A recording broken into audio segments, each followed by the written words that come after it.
Hello everyone, and welcome to this week's Flit Club 1v1 tournament. We are going to be starting off with words are hard. Solstice, there we go, versus Squammy. We are, however, waiting for Squammy to show up, to be fair, because they are technically in the winners round 2, because most players had a bye. We do not have check-in starting until just this very moment, so they might not be informed that they actually have a match coming up. That said, hopefully this does not result in a DQ for what should be our first match. However, until then, until Squammy gets here, enjoy the music.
Alright, so it looks like we found Squammy. So let's get this overlay up here and let the players know that they can join in.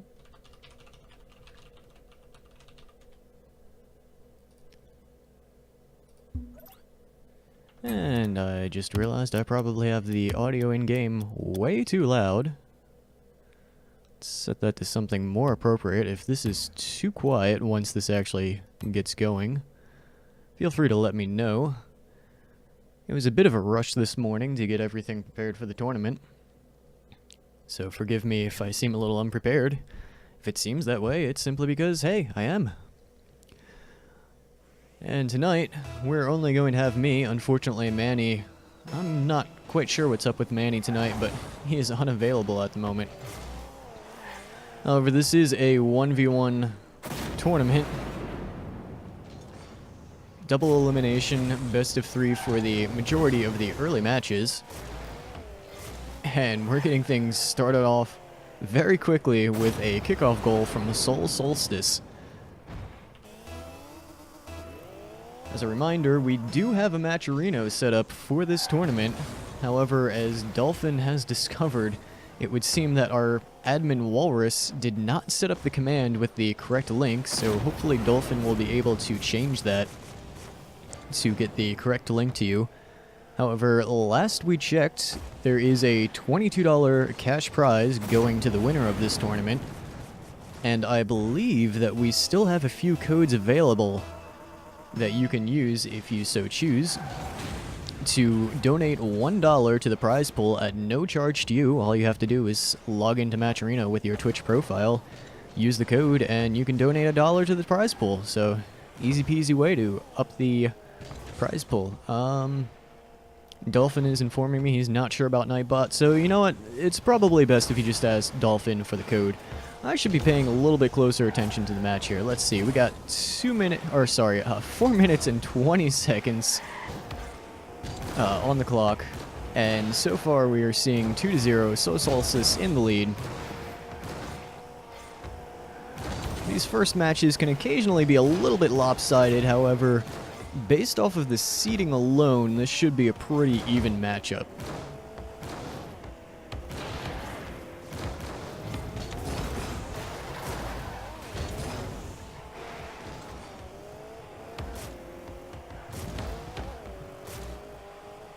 So we have both players seem to be trying to maintain control of the ball, slowly dribble it upfield, looking to get a shot past the defender.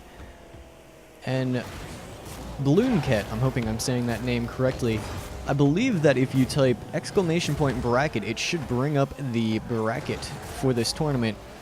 However, it's entirely possible that that code was not set up by Walrus either, so we might have to rely on Dolphin tonight for handling the bracket and Match Arena codes.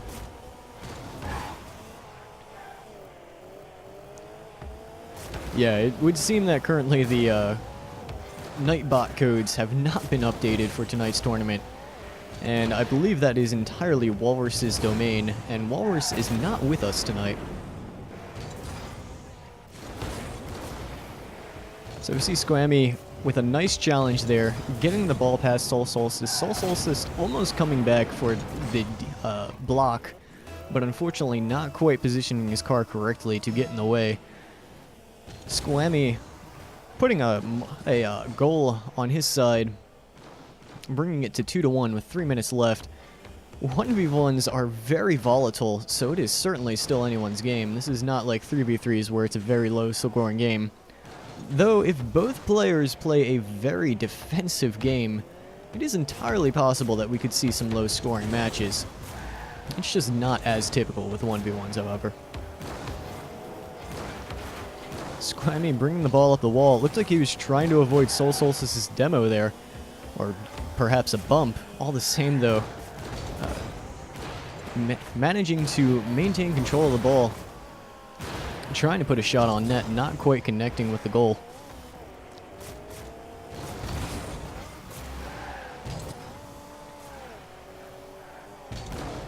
And forgive me, I've been kind of used to the whole idea of having a co-caster here, so there might be a bit of dead air. I'm not all that comfortable with the whole idea of casting by myself. That said, focusing on the game again, Sol Solstice bringing the ball up the wall, getting it over Squammy, and Squammy just not being able to catch up in time, giving Sol Solstice an easy third goal. 2 minutes remaining. Squammy could still tie this one up, but he's going to have to put some effort into it. Hopefully he can get a kickoff goal here. Nope, not a chance. Kickoff goals are, of course, a staple of 1v1s.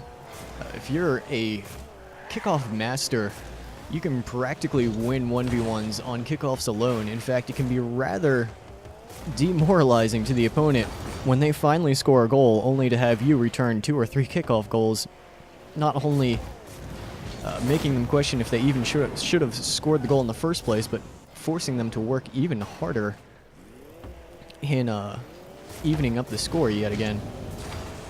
I didn't even see. Where was Squammy in all this?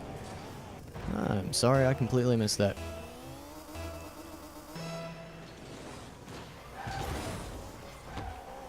Potential kickoff opportunity here for Sol Solstice. It doesn't look like he positioned his car quite where he needed to drive that into the net. Squammy probably going to go in for a demo here. Sol Solstice just slipping out of range. Soul Solstice with a rather nice dribble. Unfortunately, in the process of trying to dribble the ball past Squammy, puts the ball right off to the side of the net and cannot get there in time to drop it in.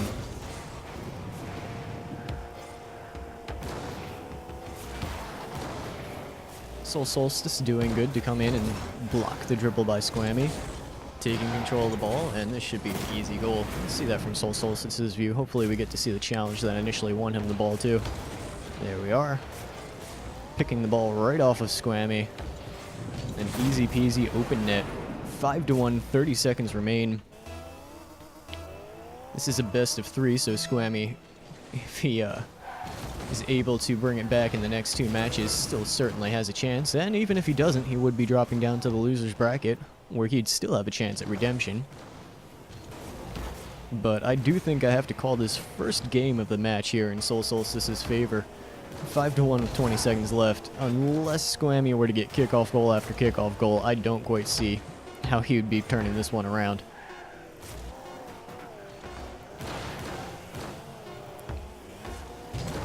And it looks like that's going to be GG for game 1. So let's get 1 point on the board in Soul Solstice's favor. Where's my overlay? There's my overlay. Give the little transition there. And ready up for the next match.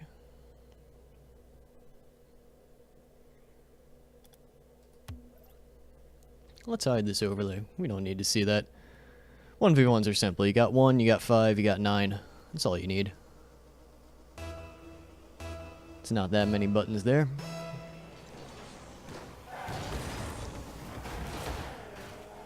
Soul Solstice nearly getting a kickoff goal to start things off very quickly.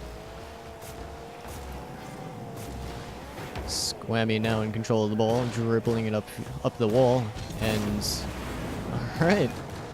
Let's take a look from Soul Solstice's point. Squammy goes up the wall, throws it towards his net, or towards Soul Solstice's net, and Soul Solstice, by my guess, it looks like that was not actually going in. I think Soul Solstice chipped that in when it would have just barely been bumping into the post and not having been scored in Squammy's favor.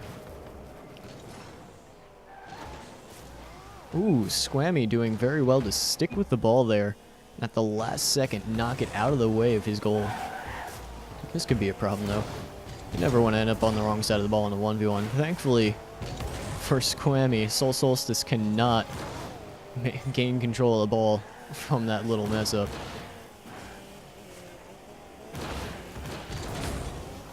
Squammy somewhat dangerously trying to challenge Soul Solstice in his corner. One of the things that you'll discover if you play a lot of 1v1s is that challenging the ball in your opponent's corner is generally not a recommended course of action. There are very few directions that the ball can go that will actually end up in your favor. Soul Solstice, however, just as I'm claiming that you probably shouldn't be doing much in the opponent's corner, takes the ball right up the wall, throws it into the net from the side. Beautifully done. And I am getting word that we might actually have a we might actually have a co-caster. Words are hard. That would be Manny if he does show up. Same co-caster that we had last week, and quite frankly, I'd be very happy to have a co-caster. Trying to commentate entirely solo is not the easiest thing in the world. When you have a co-caster, you can kind of bounce things off of each other, have a little conversation. It's good times. This, however, I'm just kind of in a room talking to myself all alone. But at least I have the Twitch chat. You're always there for me, right? You're always there for me. Soul Solstice throwing a few shots on Squammy's net. Squammy doing well to defend. This is seeming like a much more even matchup this second game. 1-1, 3 minutes left on the clock. Soul Solstice trying to come in for the demo to get Squammy out of his side of the field. Squammy just barely slipping away. Nearly a pass from Squammy to Soul Solstice. That's a bit dangerous when you take those shots on an opponent's net in a 1v1 that don't quite get over them. Especially if they just sort of hang low in front of their net when they're in defense. So that can mean that they can just launch that thing across the field into your open net. It is a nasty thing indeed. Speaking of nasty, very nasty pop from Sol Solstice there to get the ball over Squammy and then just drop it into net. 2-1, 2 minutes and 30 seconds remain. Sol Solstice in the lead. If he takes this game, he would be taking the match. However, there's still plenty of time left for Squammy to tie this up. And given the much more even score at this point in the match compared to this point in the game compared to the last game, he certainly has a chance. Sol Solstice gaining control of the ball with a demo, wiggling his car at the ball in an attempt to fake out Squammy, but Squammy is having none of it. Quickly challenges to take the ball away. And very nicely done. Let's see this from Sol Solstice's view since we saw it from Squammy. Squammy takes the ball up the wall. Sol Solstice doesn't have much time or much boost to attempt to defend this. Goes up for the ball and is just slightly off. Call me Solstice. It would be easier, yes, but I'll probably forget that. I'm terrible with names. I'm very forgetful. The whole thing's just a mess. Hopefully I'm at least saying it right when I am saying the whole thing. Squammy nearly dribbling the ball past Solstice, but unfortunately unable to sink it. Solstice falling back for boost as Squammy heads up the wall to get in position and gain control of the ball. Squammy going for the dribble, almost getting it past Solstice. Solstice flicking the ball into the air, expecting a challenge from Squammy. But Squammy just backing off, turning around, gaining control. But unfortunately, losing a 50-50. Let's see that from Squammy's point of view. And very nicely done from Solstice to come in at just the right time for that challenge. Puts the ball just a little bit too far past Squammy for him to be able to knock it out of net.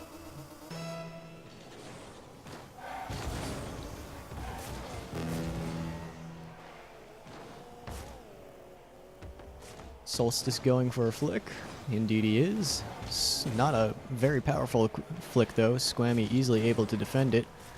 Solstice... Whoop, wrong camera view, sorry. Wanted to get a view of that aerial, but I forgot which camera was which.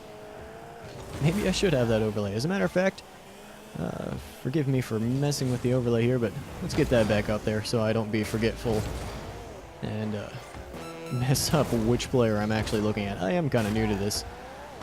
3-2 with 30 seconds left. If Squammy is unable to score a goal here, Solstice would be taking home this match. This is a best of 3 and he has won the first, so he only needs to win one more to be continuing on in the winner's bracket.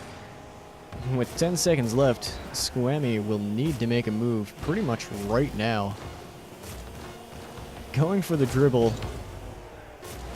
Solstice. Oh! Almost very nicely done by Squammy, and Solstice being cheeky, buddy. It all worked out for you, but that was a bit cheeky. Had Solstice lost control of the ball here and Squammy managed to gain control, he might have had a shot of tying this up. Unfortunately, with 0 boost, Squammy could not catch up. Solstice taking game 2 of this best of 3. Solstice will be moving on to the next round of the winner's bracket. Squammy moving on down to the loser's bracket. And in the meantime, we need to figure out who we're going to be streaming next. So while we do that, I'm going to bring the overlay up, bring the music back online, and until then, enjoy the music.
Alright, everyone. Just wanted to give you a quick update on the situation right now. Unfortunately, with the timing for when that match ended and when the other matches were beginning, we were unable to catch any of the players before they started their matches to get a player or another match on stream. So it's going to be a moment as we wait for two of the matches to finish. We do have what should be a good matchup coming up depending on the outcomes of these next two matches. We're looking at the match with the third highest player and fourth highest player, according to the seed at least. And depending on the outcome of them, even if they win, that would be an interesting match. And if they get defeated by an upset, that would be an even more interesting match, because that would mean a lower seeded player is far more skilled than we ever anticipated, which would certainly be interesting. Either way, just want to let you know that it will probably still be a moment or two before we get the next match up and before we even know the exact players that will be playing against each other, since the matches are still in progress. And I also wanted to inform you that we do have our co-host Manny joining us. Manny, would you like to say hello? Hello to the 6 viewers that are currently watching. Hope you guys are enjoying so far while we're waiting. And Karu, continue on. Alright. So, as another reminder, we do have a Matcherino going for this. The last time I personally checked, it was at a $22 cash prize. It might be a little bit higher by now. Keep in mind that you can use a code to donate $1 to Matcherino. You don't have to give any sort of PayPal, credit card, any of that fun stuff. You can just use the code, donate $1. All you need is a Twitch account to sign up with, and that will increase the prize pool. Prize pool would go to a maximum of $50. Anything beyond $50 would be carried over to next week's tournament. And if you need the link for Matcherino, be sure to ask Dolphin, because unfortunately, Walrus has left us for this weekend for, to be completely honest, I forget what his reason was, but point is he's not around tonight. He's the one that handles changing the Nightbot commands, and Nightbot is still giving commands for last week's Matcherino and bracket. We apologize for that. However, Dolphin, again, he is available and he can provide those links, so feel free to ask him. Anyway, we'll be waiting for the next matches to be available, and until then, enjoy the music.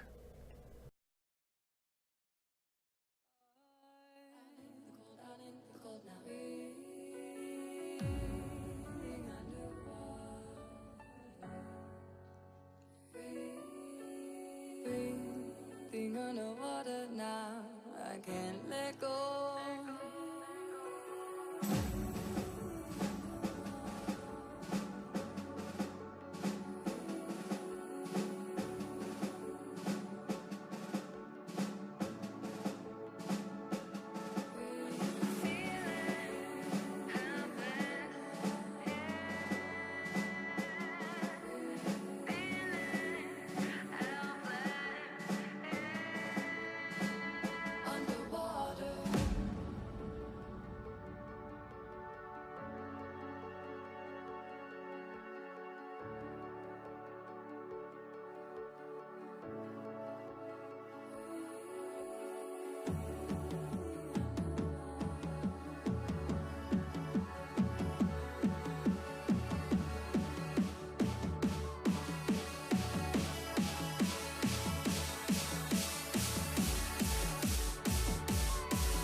Took me down, had me feeling alone. So long, darling. Right here and now, we can try this again. If you're in, I'm in, darling. I finally see what I need to be free. Far from what I was led to, but no holding back. I've made up my mind. Seeing what's next, I'm not sure what I'll find.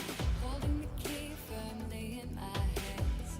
I'm looking forward, I know where I stand. And this is it, I've nothing to lose. Now is the right time, I'm making my move. I wanna hide now. You can't bring me down.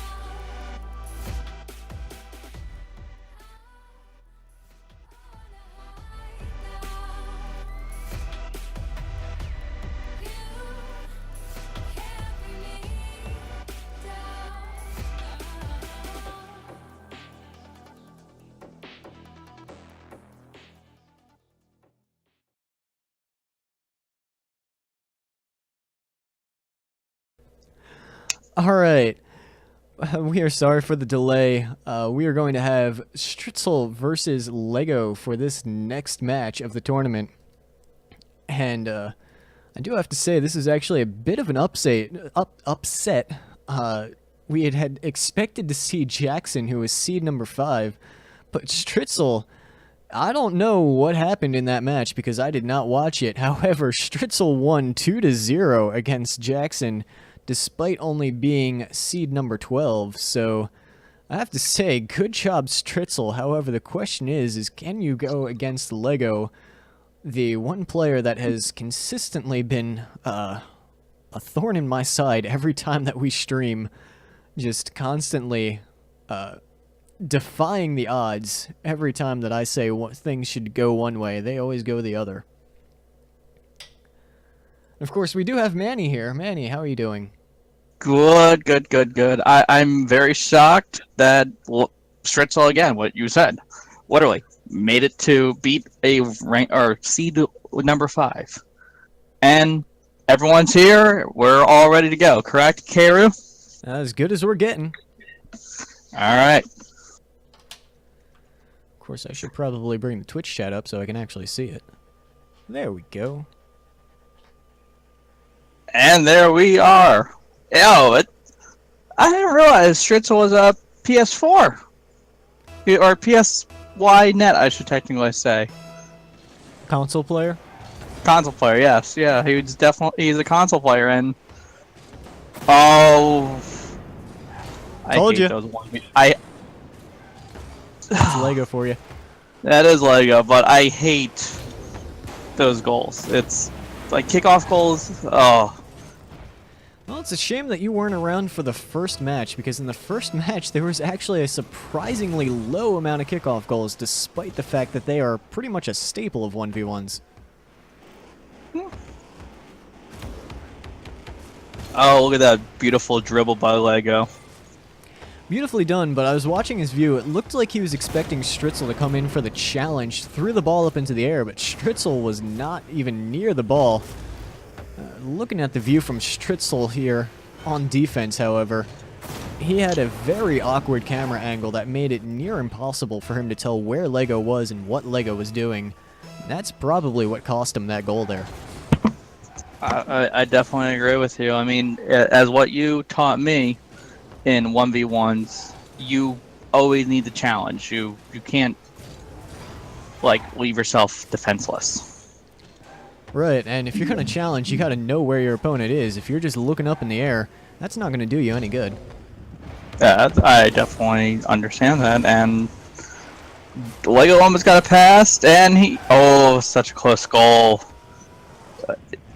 Currently, I'm currently watching Stritzel's point of view, and Lego just read him like a book. Well, typical Lego. Yeah, by the looks of things, Stritzel initially went up a little too far for that initial, what looked to be, looked as if it were going to be a challenge, and then he decided to back off at the last second. I'm not sure if that was an intentional fake or if it was a failed challenge. I'm personally feeling like it was a failed challenge, if only because of the delay. Typically, when somebody goes for the fake, you'll see them rush in and then immediately rush back, looking to gain control of the ball when the opponent tries to throw it over their head. But back there, we saw Stritzel kind of move up and then come to a stop where he looked a little bit hesitant, not sure quite what to do there. I definitely can agree with you on that. And that was just a beautiful shot by Stritzel, just shooting it in, straight into the goal. Yeah, well done to challenge Lego there, get the ball away from him, and then pretty much have an open net that as long as he can shoot the ball across the field, which I'm thinking players at this rank should be able to do, that's a free goal for him. I wouldn't say free goal for Lego on that one, but yes, Wow, Stritzel. Stritzel showing why he was able to beat the number 5 seed right here. Yeah, I thought Lego was near goal, but apparently no, he was behind him, chasing him. I saw a 3-0 lead or 3-0 lead for Lego, and now all of a sudden it's a 3-2 lead. This is, what is Lego thinking right now? I'm not sure. It's entirely possible that Lego isn't much of a 1v1 player and that perhaps Stritzel is. I haven't quite looked up their ranks to know exactly what their familiarity with this particular game type is, but that can really make a huge difference. I've seen players, even just speaking from personal experience, that are Grand Champ that I could never take on in 2v2s, that I have absolutely demolished in 1v1s simply because they don't know the flow of the game, and if you don't play 1v1s, you're not going to be familiar with it, and that's going to put you at a huge disadvantage. I definitely can understand and agree with that. And Lego he was lined up beautifully for that shot, and he just missed. Sadly missed. Yeah, I am getting confirmation from Dolphin that Lego is champion in ones, so, he's certainly not an inexperienced ones player, which is making some of the matchups that we're seeing here between these two players pretty interesting, to be honest. Yeah, that I can understand that. And beautiful dribble by Lego, popping it over, faking out Stritzel in the process, and then hitting it off his car and scoring. That was beautifully done, Lego. Indeed. One of the things that you'll typically see by players that are a higher ones rank is they won't always take the shot, but will rather try to throw the ball deliberately at the post or crossbar as close as they can to net to convince their opponent that they're going to be going for a shot, force their opponent to go up for the block, and just end up somewhere out in midfield after they fail the block, allowing for a very easy open net shot. Indeed. And as what you saw, Lego just easily just took the shot, as well as tried to do a turtle goal at the same time. He failed to do the turtle goal, but he still scored nonetheless. Oh, sorry, I didn't mean to cut you off there. I was going to say, I was a bit surprised to see Stritzel not make it back in time for the defense. It's actually somewhat interesting to see how initially we saw Lego come out very strong, 3-0, then Stritzel just immediately returning the favor, bringing it back to 3-3, and now once again 3-goal lead for Lego. That is actually very interesting, and is going to be a 4-goal lead? Yes, it is. Nice. That was a nice flick. All Lego did was dribble it, flick it, and he just stayed there. He didn't even move. He just stayed where he was. Right. Once Lego saw Stritzel flying over his car, I think he knew very well that he didn't really have to do anything. He just had to let the ball drop in and wait for the next kickoff. I definitely, yeah, I would do the same thing. And what we just saw was kind of interesting. What Lego and Stritzel did, and kind of faked Lego out from Stritzel, popped it over him. Lego was pretty much out of position, and he knew it was an easy goal. And goal in, I should say. Yeah, back there, that goal we just saw, I'd have to say Lego was simply far too close to Stritzel. Stritzel recognized it and just threw the ball over Lego. Nothing Lego could do. 4-7 with 1:40 left. This is still anyone's game, I'm thinking. Yeah, I mean, yeah, no, I agree. You can't really tell. No, yeah, it's definitely an in-one game. But again, Caster's Curse. Don't want to say it because, like, we're seeing a ranked number 12 versus a ranked number 3, and this is actually a close game. It's not like a blowout. Right, and I'm getting confirmation from Dolphin about Lego and Delta about Stritzel. This is supposedly a champion versus a Platinum 1. If that is the case, this is a surprisingly close match. I play, honestly, probably too much 1v1s, and the difference in skill that you typically see between a Platinum 1 and a champion level 1v1 player is pretty dramatic. So to see the match be this close, I'm kind of wondering if maybe Stritzel just doesn't focus on his 1 ranks, because he is playing far better than I would expect of a Platinum 1 player. I could definitely agree on that, because that is just watching these two play, knowing that Lego is a champion and now knowing that Stritzel is a Plat 1, like, it's such a close game that you would think that they're both almost the same rank. Like Stritzel's defense is actually pretty well sometimes, and except for that time, but Caster's Curse. yep. But like you could see how the only thing that I'm noticing on his weakness is he's unable to fully read dribbles. Right, I'm kind of noticing the same thing, that it seems that every now and then Stritzel will just position himself fairly poorly to deal with a dribble, deal with a flick. That's really going to be Lego's main advantage going into this next game. And you know what, I'm not even going to try and say anything about who I think is going to win, because the way Stritzel tied that back up so quickly, this genuinely still could be anyone's game, even if Lego has taken the first game of this best of 3. Yeah, it's anyone's game. We can see right now. We can look at it. Looking at the score, 8-5, and I mean 14 shots by Lego, and like it's anyone's game. It's still, I'm not going to say who I'm going to vote for, but it's anyone's game. Stritzel calling out in Twitch chat to Lego, asking Lego to teach him how to dribble. I do think that is one of the key differences between these players. Lego has been showing some rather impressive dribbling and flicking skills. However, Stritzel, I'm not going to say that his dribbling is outright bad, but compared to Lego's, it is lacking. Yep. But I'll just say that Stritzel's dribbling is a lot better than mine. Well, I don't want to be brutal here, but your dribbling is non-existent, so I think anyone that can even start to dribble can kind of beat your dribbling. That, I'm going to be honest with you, I agree. That's alright, though. You'll learn one day. Just play more ones. In fact, why aren't you in this tournament? Because I'm casting with you.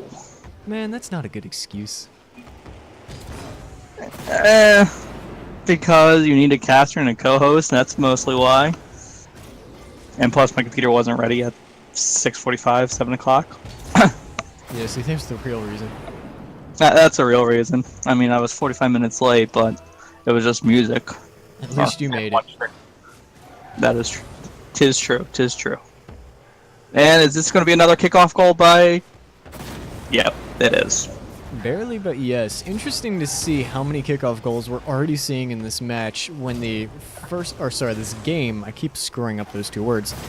Interesting to see how many kickoff goals we're seeing in this game, when last game there were very few to be seen.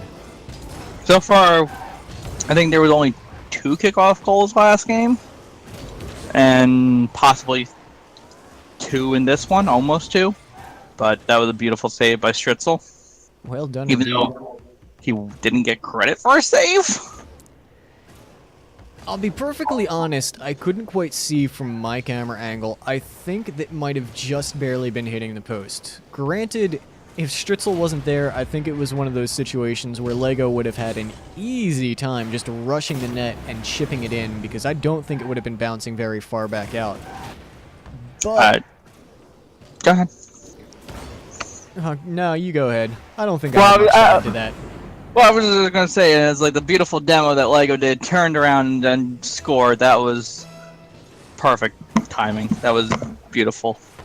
Indeed. And is this gonna be another, almost another, kickoff goal?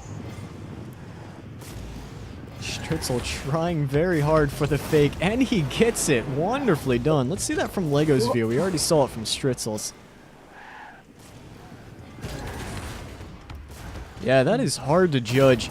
Stritzel kept wiggling his car at the ball, trying to make it look like he was going to go for it, and Lego obviously expecting Stritzel to go for the shot since he's in the very far corner of the net. I mean, really, you can't expect the opponent to be trying to put the ball behind you when there's no net behind you to actually be putting the ball into. Yeah. Yeah, we almost had a goal, another kickoff goal, but Lego was in correct position for it. I wanted to see the demo.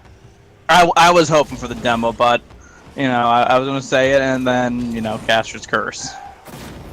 And we see Lego just score again after faking him out, going in, and then just hitting it slightly in.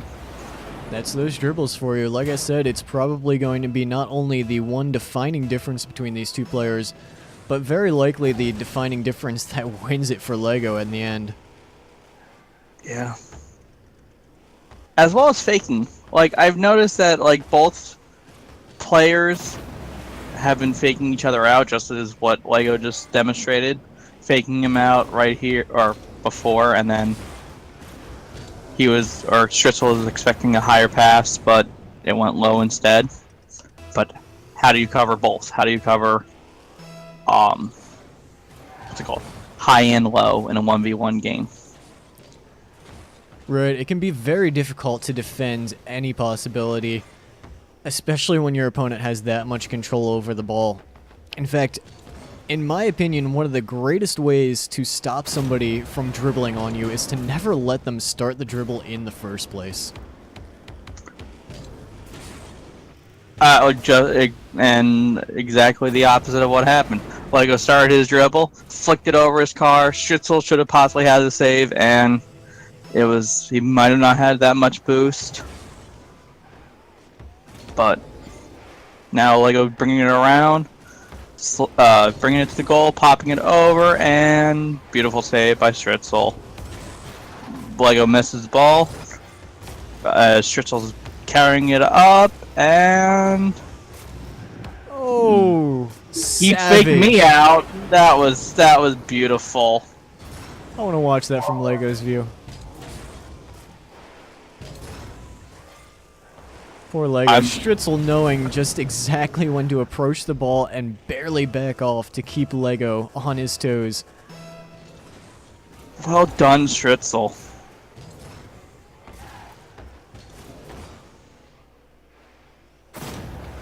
Oh, You were saying? that was a beautiful shot by Lego with only 11 boost. Well done, Stritzel, and Lego scores.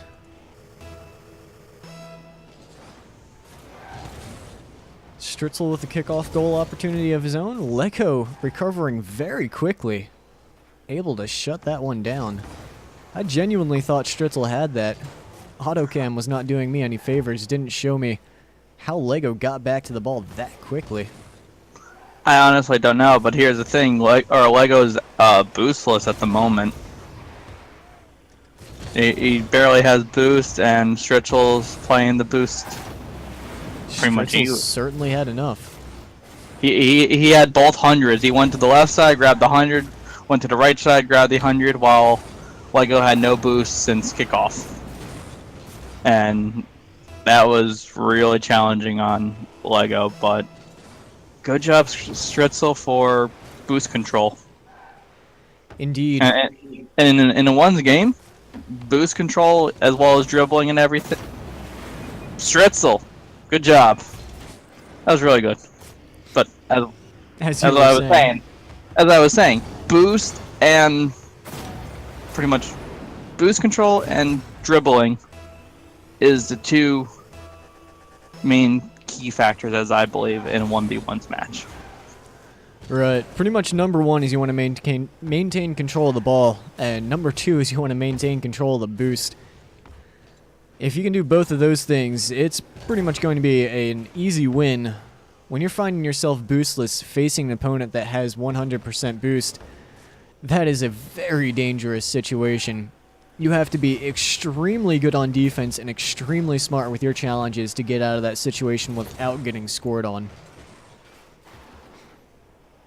That's correct, and like as what you just saw, I think Stritzel has no boost, and Lego is now just took both boosts in the corner, takes the last boost, and he's just having fun with the ball right now.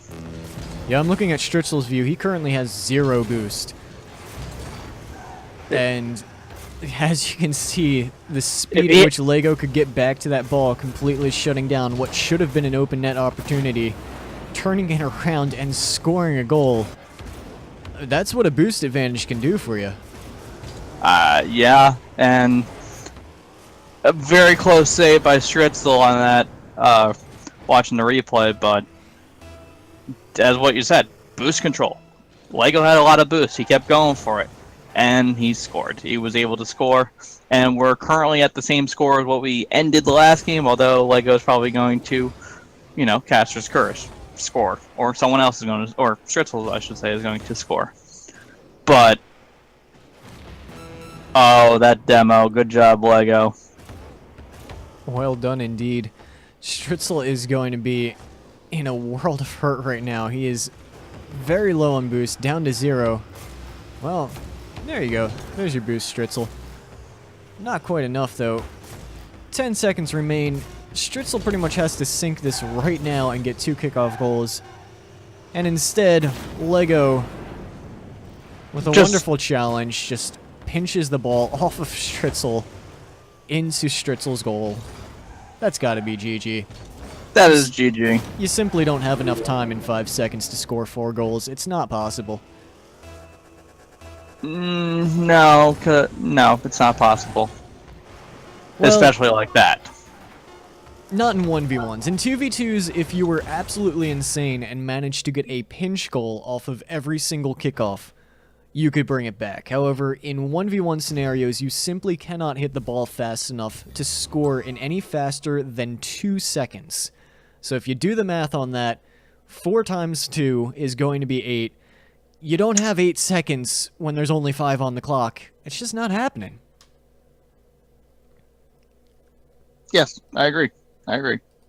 All that said, though, well done to Lego for winning those 2 games, winning the best of 3. Stritzel is going to be dropping down to the loser's bracket, so he does still have a chance.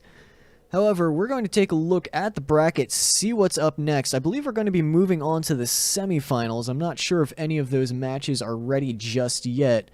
What's Mr. Woody's rank? Mr. Or Mick Woody? Or Mick Woody? Mick Woody.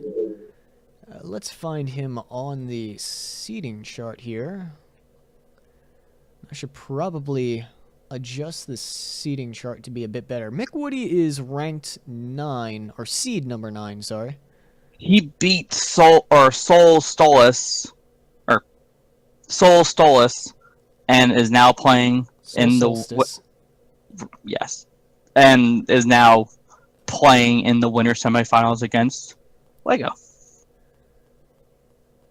And is their match already ready to go?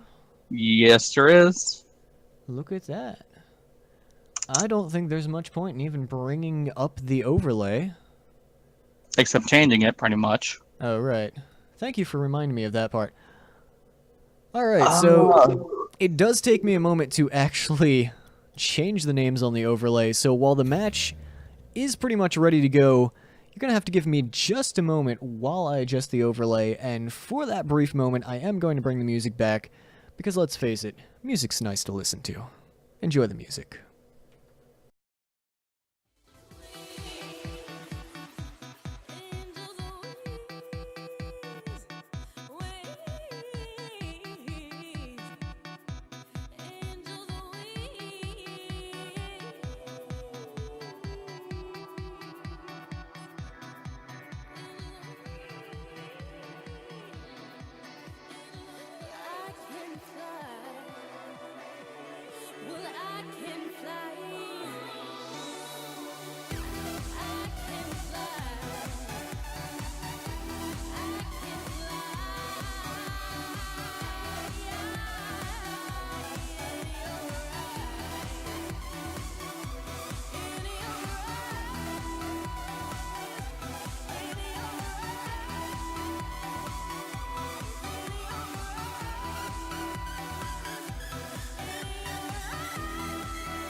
And we're back. Well, we're kind of back. Let me get the...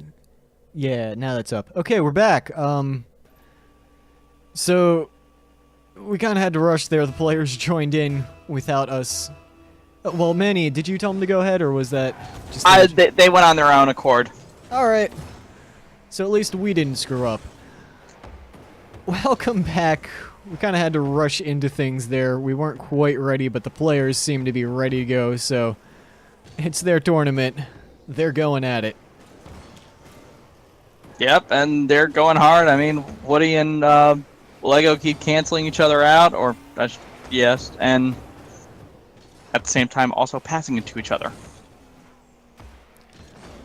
Right, so far in this first 30 seconds, we haven't been seeing a whole lot of dribbling. Seems to be a very aggressive, just take a shot, take a shot, take a shot type of 1v1s. And you know, that is an entirely valid strategy. You can just try and take shot after shot without really worrying about trying to dribble it upfield.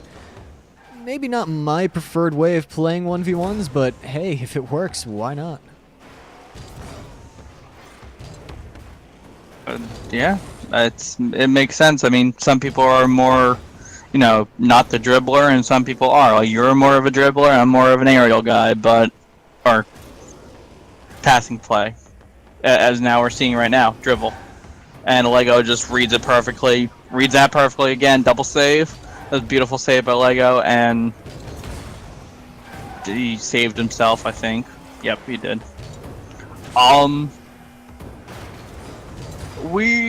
So currently right now for the semifinals, I think it is a best of 5. No, I think best of 3.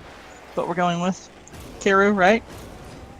I think we were doing a best of 3 for the semifinals, and then a best of 5 for the winners and losers finals.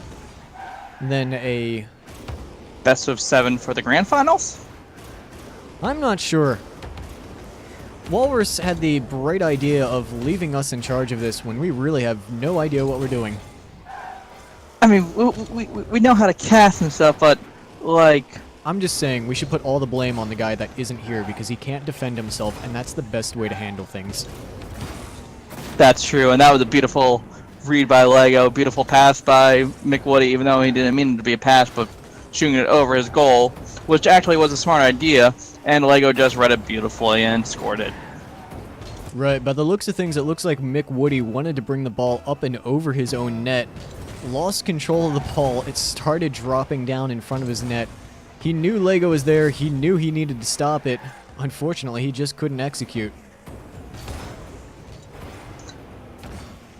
And that was a beautiful save by Woody, blocking Lego, and getting faked out by Lego, and Lego. You should really make a video or stream showing how exactly you do this to teach others that want to learn from you. Because that is really awesome of how he just faked and just hit it in beautifully. Alright, we're getting confirmation from Dolphin of what the structure of this tournament that we're casting is. Things we really probably should have figured out before we started casting, but hey, why not just go with it? Anyway, Dolphin is confirming for us the semifinals are still best of 3. The finals are going to be best of 3 as well. Losers finals included in that best of 3, whereas the losers bracket is normally a best of 1. It's the grand finals where things get really extreme and we move to a best of 5. And you know, I probably should have realized the fact that we don't have any best of 7 in our tournament because I never set up my overlay with a best of 7 setup. So if we had a best of 7, I would not be able to properly score it. Simply because I've not set up my overlay to do that. That would be bad. Because not having it on your overlay is bad, and that was a beautiful save by Lego, reading McWoody's shot. McWoody just got dunked by Lego, and I didn't know what Lego was trying to do, and that was just beautiful. Just a bit of moy. Moy, guys.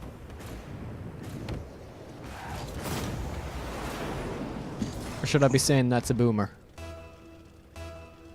No, it wasn't quite a boomer. Didn't go that fast.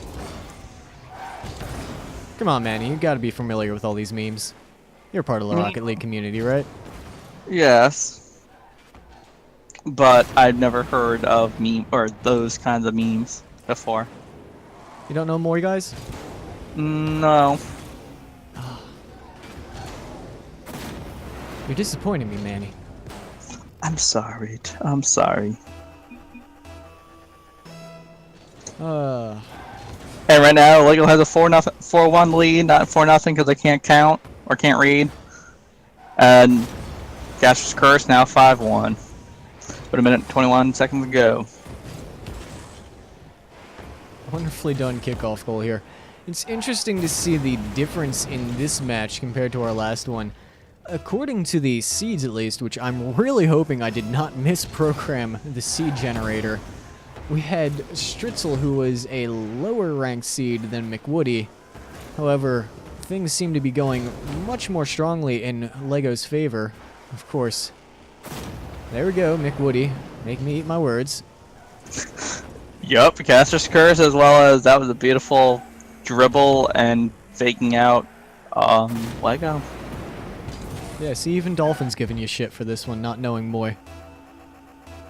Aren't you a Jazer fan? No, I don't even know what that is. Oh! You're hurting me, Manny. You're making me feel physical pain with your words. I'm sorry. Oh, that was a beautiful fake of not having boost by McWoody, and he scores. Gonna put that on Lego's view. Oh yeah. Goes for the challenge completely, misses it.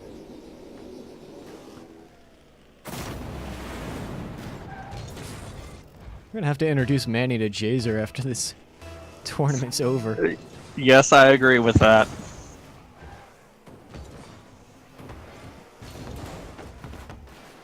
Beautiful save by Woody. I thought Lego had that shot, but Woody just... Well, I don't know where he... And Woody is bringing it back. He was down, what, 5-1, and now all of a sudden 5-4? Yeah, he could nearly bring this... Well, I shouldn't even say nearly bring this one back. He could bring this one back with only 40 seconds left. That is still plenty of time to score one goal. There's plenty of time to score 2 goals, technically. But yeah, if you can score 1... Oh, Lego. Lego, thank you for not having me have Caster's Curse. Thank you, Lego. Oh my god, this is a really tight, close matchup. I expected to see a fake there from Lego. I think Lego recognized that McWoody was a little too close to be bothering to try to go for the fake there. We got 10 seconds left. What's going to happen? Will Lego actually defend or will Woody actually score? This is... And Lego saves it. Well played. I agree with McWoody. That was well played. So let's get Lego over here with the blue side win. Get that up on the stream and ready up for the next match. And we are all ready, and I can't hit the ready button. Now I can.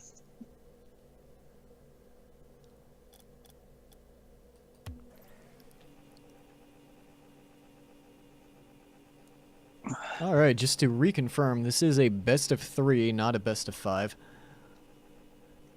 The finals are going to be... Or, sorry, the, Okay, now Dolphin's saying that the finals are best of 5? Dolphin. You're confusing us and the viewers. Yes, previously we had word that the finals would be best of 3. Now we have word that the finals are best of 5. Come on, Dolphin.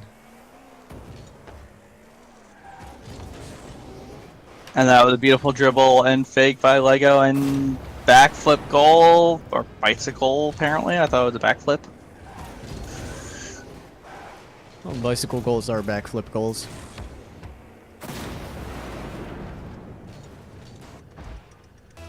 Alright, so we just got re-confirmation that the finals are best of 3.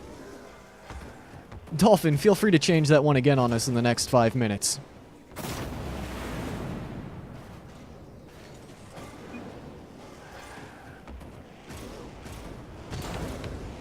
Wonderfully done from Dolphin to give the ball just a little bit of height there, make it difficult for Mick Woody to come in. And You mean Lego, not Dolphin? I'm... Look, the dude's just confusing me, alright? Yeah, I don't blame you. That, Best of 3, best of 5, best of 7, best of 3. Like, I don't even know. We're just gonna play until somebody quits, alright? Like, just keep going until somebody's internet cuts out, rage quit, whatever. It's all good. Thank you, Mystery Dude. On the tournament thing, it says best of 3 until semis, then best of 5. There we go. Pretty much that answers our question. Alright. So, everything up until the semifinals is best of 3, except for, I think, losers bracket? Losers bracket is a best of 1 up until the losers final, which is a best of 3. If I'm not mistaken. I'm not actually looking at the bracket. I'm trying to focus on what's going on in the game here while being confused about the bracket. And PRL Lego just tried to dribble, failed, and now he retook the ball with boost and scores. Woody's taking the ball. Does he have enough boost? He's got plenty. He is got plenty. Did that glitch on your screen, or is it just me? Because I thought Lego had this save, but apparently it went through him on my screen. In the initial view, not the replay, it did look like it rubber banded a bit. What I believe happened there, you have to remember that there is the issue of ping, and our computers can only communicate with the Rocket League server so fast. And so there are instances where our game does not have information yet of if Lego actually legitimately did touch the ball or not. And so it tries to give its best possible guess of what happened. And there are instances where Lego will do something, or really any player will do something very suddenly that information has not had a time to get to our client yet. And so our client doesn't know that they just made that very sudden movement. And so it guesses, yes, they did actually make the save, because if they just done the same thing they'd been doing, they would have made it. However, because they did something so sudden, the client then gets that information of whatever sudden action they took after it made it guess and said, "Oh wait, I'm sorry, I was wrong. They didn't actually save it. My bad." Just a bit of a explain it like I'm 5 explanation of ping and all the problems it can cause in online gaming for you there. Yep, yeah. Online gaming plus ping plus computer connection, all that stuff. Yeah, it can be annoying.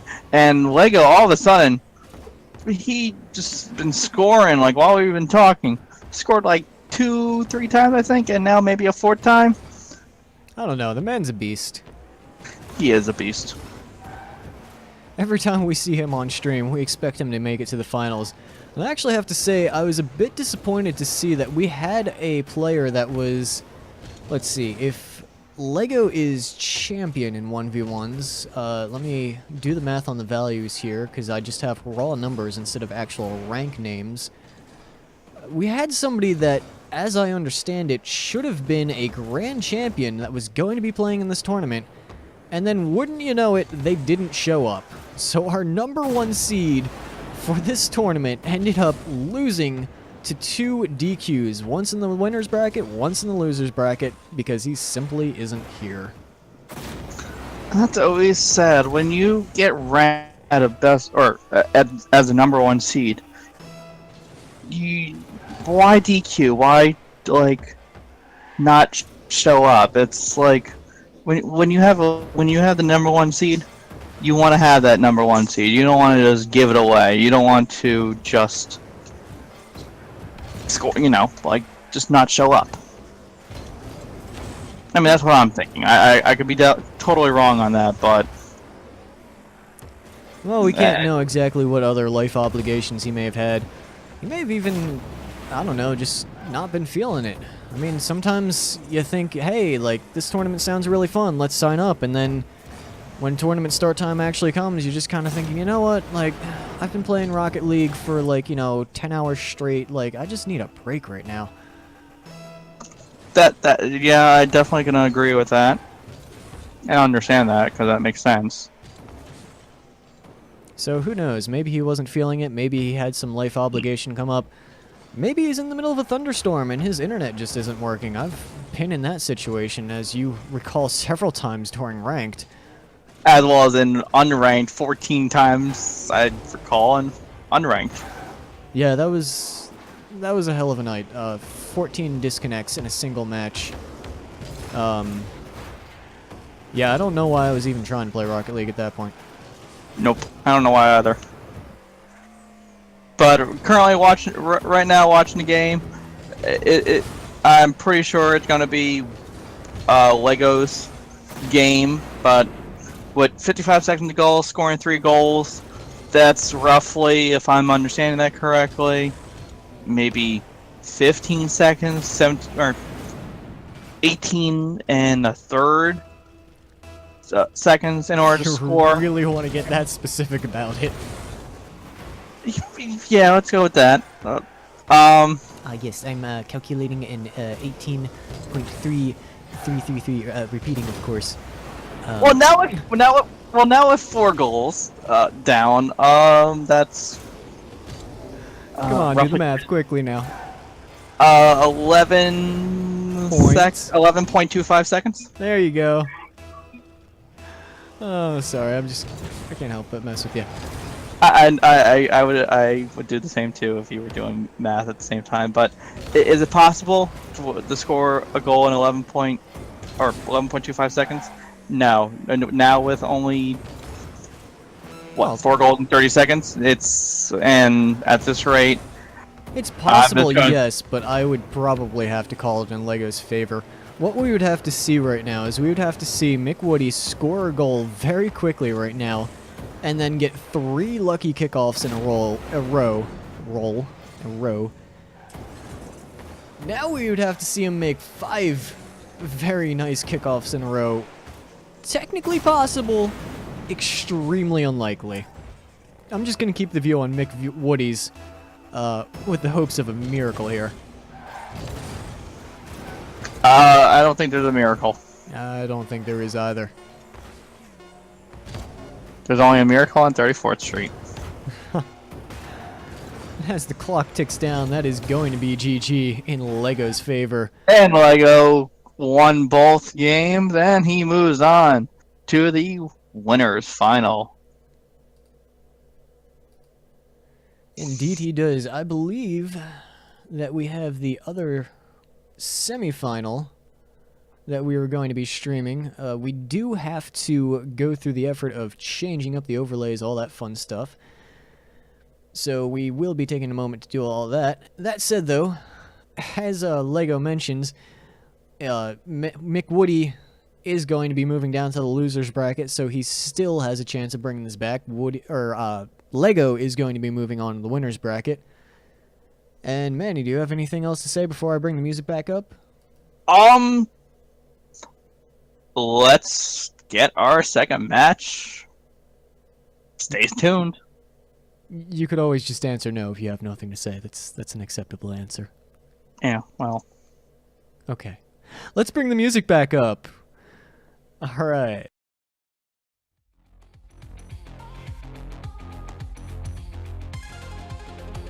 Holding the key firmly in my hands.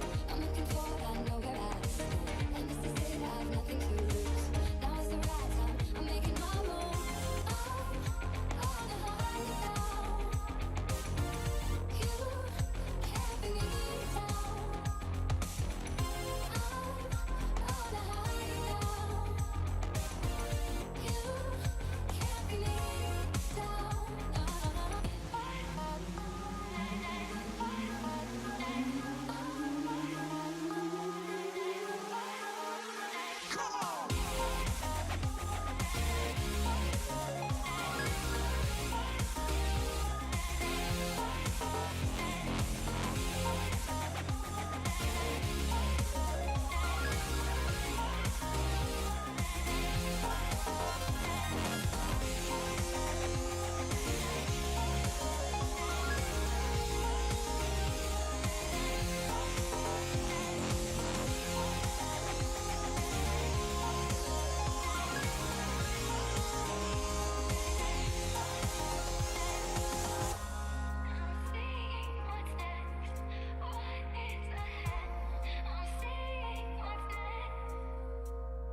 All right, and we are back.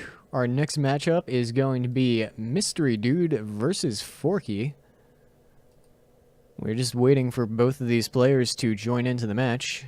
Manny, you provided them with the room name and password, I assume? Yes, I did. I'm just waiting on them. There's Forky. There's Forky indeed. And we're waiting on Mystery Dude. There he is. And they are both ready. Don't make me hungry. I'm sorry, Mystery Dude, as what they're talking about the chat.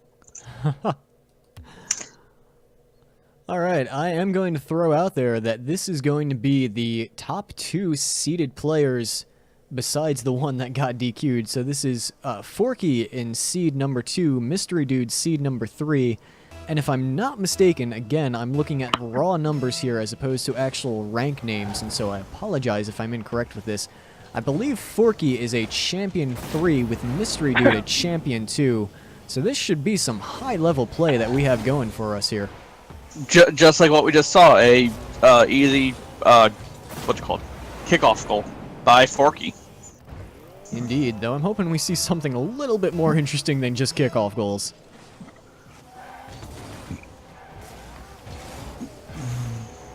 I hope not, but I'm gonna say it almost looked like it. Nice little bump from Mystery Dude there. Getting an opportunity to take a shot at Forky's net. Not really taking it, though. Just putting it above his net. Rushing for boost instead. I think he wanted to try and start up a bit of a boost control. But then realized that he pretty much handed over control to Forky and needed to back off. That was a beautiful shot by Mystery Dude, taking it all the way from his side of the field. Grabbing that boost. Looping around, taking the shot. And Forky just couldn't save it in time. Indeed, looking at Forky's view there, it looked like Forky had a very awkward camera angle, which made that shot that was already going to be very difficult to save even more difficult simply because it was hard to tell where it was going. Indeed, this is definitely is looking like a really close matchup. Both Forky and Mystery Dude is reading each other like a book. And wow, that Mystery Dude, that was really intense. Going back and forth. Forky couldn't do anything because Mystery Dude got in front of it. And now he's just blocking him in, guiding the ball in. Excellent setup play by Mystery Dude. Indeed, it looked like part of the problem there is that Forky initially wanted to try and dribble the ball out of his net, but ended up trying to lurch forward just a little bit off with his timing, slipping under the ball rather than pushing the ball forward. And in 1v1s, being as punishing as they are, pretty much any small mistake is going to result in a potential goal opportunity for your opponent, and that's exactly what we saw there. Mystery Dude recognizing that mistake and immediately capitalizing on it, rather than backing off and playing defense like one might expect someone to do when they're that close to their opponent's net and the opponent is that close to the ball.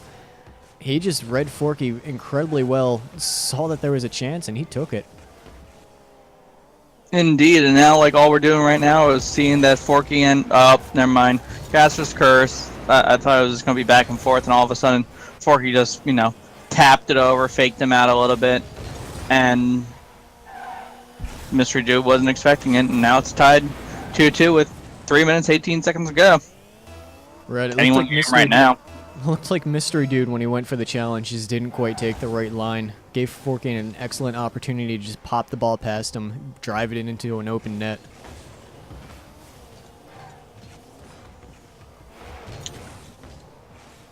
Definitely agreed, and Mystery Dude's doing the right thing, trying to shoot it past his goal, and Forky's just pestering him. He's just getting in his way.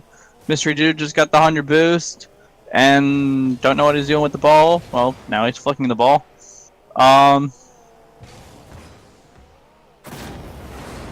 was a beautiful fake, I want to say, or from Mystery Dude or point of view, was he trying to fake it, Karu, or what do you think?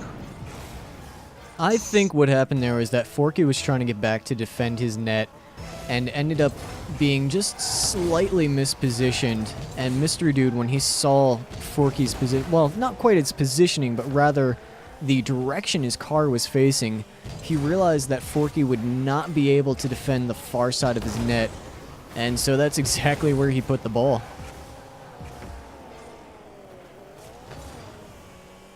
Definitely. This should be a goal. This should be. No? Wow. I don't think Forky has any boost. No. Forky is down to nearly nothing, and yet he is still aggressing, picking up the little tiny pads here and there until he can eventually get to that 100% boost pad. Of course, Mystery Dude, I think to a certain extent, Mystery Dude is trying to just play it safe, make sure that he doesn't lose the 1-goal lead. It is only 1 goal, but hey, 1 goal is enough to win the match. I say that, and immediately we see Forky get the ball past Mystery Dude. This is the second time that Mystery Dude has tried to challenge Forky up against his own wall and just gone flying past the ball. I'm thinking that if Forky wants to win this one, he should really be taking note of that and exploiting that weakness as much as possible. Yeah, I would do the same thing. I mean, noticing Forky likes to, how do I put it this, or he likes to dribble, or not, god damn it, Mystery Dude just cast his curse on me. Thank you, Mystery Dude. But as I was trying to explain, Forky likes to just dribble the ball a little bit and then flick it over, and that's what he's been doing to Mystery Dude. As what you said, he needs to capitalize on it if he wants to win it. Indeed, a lot of times winning 1v1s can be coming down to just finding that one key weakness where your opponent has some sort of serious flaw that you can exploit over and over. In fact, I've had 1v1s in ranked where I'll be playing against an opponent and the first half of the match will just be going wildly out of my favor, just 5 goals down, something ridiculous like that. But then I'll notice that one key problem that an opponent has, and after that, it's pretty much just GG. It's just goal after goal. It'll be interesting to see if these players can spot those sort of weaknesses in each other, especially considering the fact that as high of a rank as both of these players are, they're probably both very well-rounded and very good at adapting quickly to situations when they recognize, hey, this opponent's really good at this one particular thing. I gotta be approaching the ball quite differently when I'm going to be challenging, shooting, saving, whatever the situation calls for. I definitely understand that. And Forky, great goal. It's anyone's game again. I mean, 1 goal lead, 1 goal difference, 47 seconds. It could be anyone's game right now. I mean, right now, Mystery Dude has the lead, but again, it could be anyone's game because of such a high caliber players. It can just go into one person's favor or the other person's favor, and almost Casper's curse. Now it's anyone's game. Indeed, we saw a nice shot from Forky there, and he recognized that Mystery Dude was going to have a very hard time saving that, and so he just kept right with the ball, waited for Mystery Dude to tap the ball to the side, and as soon as he did, just sunk the ball right in there. It's a great strategy in ones, trying to take shots on your opponent's net, knowing that one shot isn't necessarily going to sink, but knowing that the defending opponent is going to be blocking those shots and progressively losing boost, eventually just passing the ball straight to you at the worst possible time. If you can just keep pressure on with shot after shot and they fail to get the ball away from you, it can be an excellent way to just eventually sink a goal, even if it can be a bit time consuming. That's understandable, and right now could this be our first overtime match? Yes, it is. Well, the one that I've seen today so far. If I remember correctly, I don't think any of the games that you were not a part of, I don't think any of them went into overtime, so I believe this is the first overtime of our tournament. Almost a very short one at that. Yeah, it's almost a goal by Forky, and right now Mr. Dude has control of the ball, dribbling it passing it to the far distance. He's low on boost. Forky's taking control now, And he is dribbling it past Mystery Dude, flicks it over, almost scores. Mystery Dude is Yeah, it's almost, oh wow. Forky should have had that goal. It looks as though Mystery Dude is low on boost. Can't tell. Well, not anymore. Looked like Not Forky anymore. Dude was, or Forky Dude. tongue tied. Mystery Dude, Forky Dude.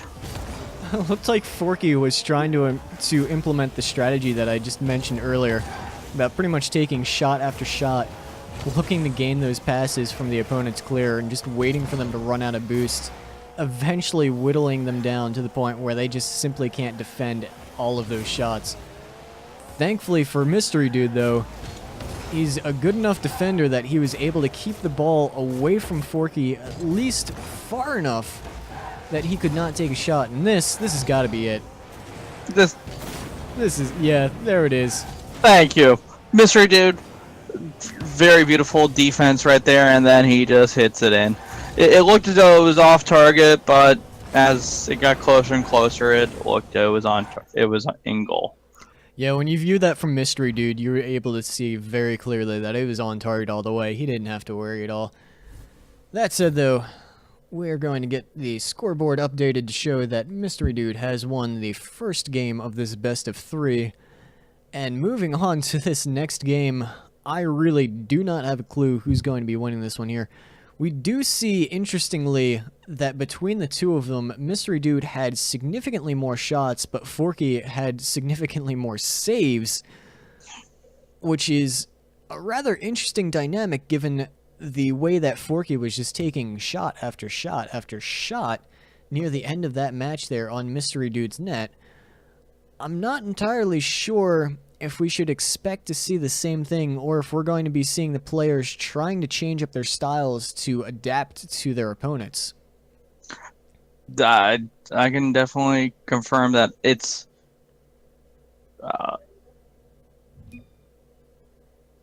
Did I just get disconnected? Did we just get disconnected from Rocket League or something? Um, My screen's spinning around in circles. I'm seeing the players join and leave repeatedly. I'm not sure. Alright, I'm going to recreate the room. We apologize for the technical difficulties. Just try joining the match again because Oh, I'm not sure if they're here or if they're just messing around. no, I can't even, I can join apparently.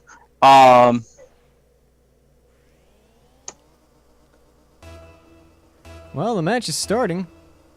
I'm in the match.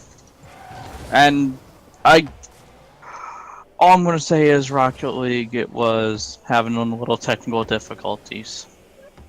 Alright.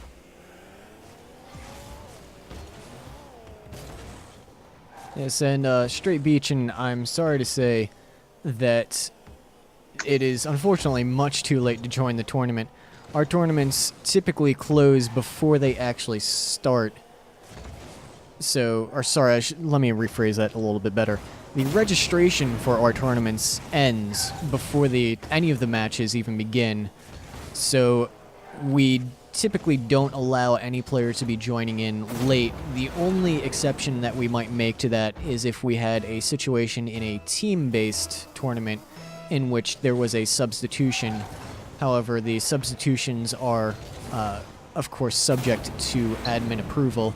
So you can't necessarily just be like, all right, like, you know, my Prospect 1 teammate isn't available, so can I just get my Grand Champ friend to come on in here and, like, you know, help me out? You know, it's got to be relatively fair. You gotta be relatively, close to their actual rank. So if you have like a Prospect 1, maybe the highest rank that admin will allow maybe is like a Gold 1. I'm not sure. I do have to point out that, Well, Prospect doesn't exist anymore, so technically it would be like Silver or something like that. right. I do have to point out that it's a situation that we haven't had to deal with much yet, so to be honest, I'm not entirely sure if our rules actually cover that. Anyway, that's not really the point. The point is that if you want to participate in our tournaments, we would certainly love to have you, obviously. But the simple truth of the matter is that we close registration a couple of minutes before the brackets actually begin. So if you arrive in stream and see that the tournament is already running, it's pretty safe to assume that the tournament is already closed for registration. But all of that said, enough talk about how to sign up for the tournaments. How about we talk about the game that's actually in front of us, Manny?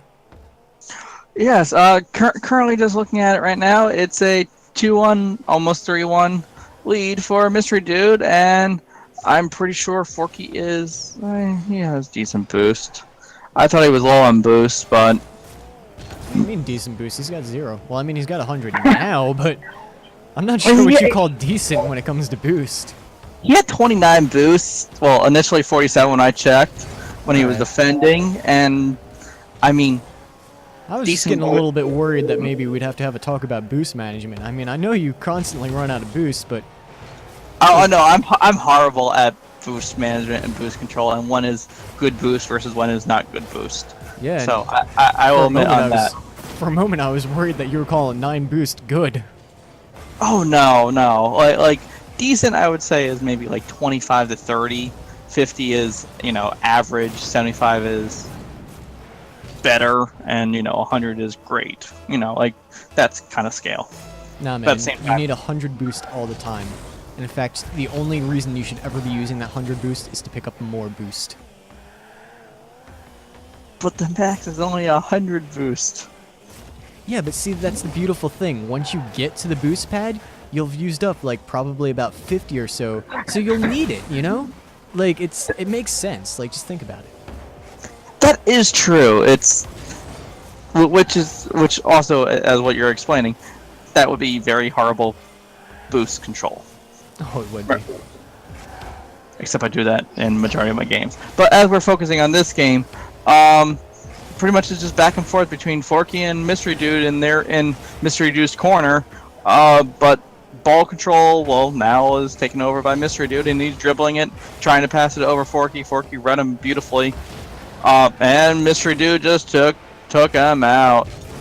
Trying to figure out Mystery Dude's logic and bringing it all the way back, but I assume it's just to kill time and let him recover. That was a beautiful air dribble, or So- attempt to air dribble. So to give you a chance to breathe and also to answer your question about why he took the ball back there, he was very low on boost. I'd actually been watching his view for quite a while now. And what ended up happening was when he went for that demo, he only had about 20 boosts left, so the smart thing for him to do would have been to take the ball back into his corner where it was really safe for him to just do whatever he wanted, grab a 100% boost pad, and then start up some sort of dribble to try and get the ball past Forky. Unfortunately, as we saw, it didn't really work out for him, but it was a smart play. At least I've been told by pro players that, people that are supposedly much better at the game than I mean, I don't know, maybe Psyonix is just ranking me poorly and I should be higher. Psyonix, please. But that's a play that you'll often see is take the ball back to your side of the field, grab boost, and then proceed with a dribble, bounce dribble, whatever fancy stuff you got planned. Yes, and as you were talking, all of a sudden we just saw Forky score the goal, or score and tie up the match. Now we're just waiting on, or not waiting. Now we're just seeing Forky and Mystery Dude just duke it out again. And Forky Boost control, or boost. took Beautiful his, Forky. Yeah, that was beautiful. took his sweet time going for that shot, but it certainly worked. I should have watched that from Mystery Dude's view. My apologies.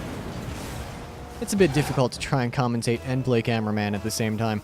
We're actually currently looking for a cameraman. If you have a very strong computer and know how to maintain the camera well, you don't even necessarily have to have a mic. We're just trying to find somebody that can focus on showing the players what's going on so that Manny and I can focus entirely on just telling you about the match that you're seeing in front of you. because let me tell you, trying to analyze both players' playstyles and make sure that the screen is constantly showing something interesting, not a simple feat. I could definitely agree on that. And all of a sudden, as we just saw, Forky was down 3-1. Now he tied it, and now he's taking the lead, and almost got scored on as I was trying to like not say anything. But Forky, I think, possibly has this in his wraps. I don't want to jinx it, but what's your comments on it, Keiru? It looks like Forky's trying to play a very safe game right now, just maintain control of the ball as much as possible. I'm not even sure he really wants to score right now, because if he scores, that could mean the potential for Mystery Dude to get a kickoff goal or two, and that could tie things up very quickly if he's not careful. Of course, not that it matters now, 45 with 0 seconds on the clock. But all the same, that is what it felt like Forky was doing there. If that was actually what he was doing or not, well, I suppose he's the one that knows.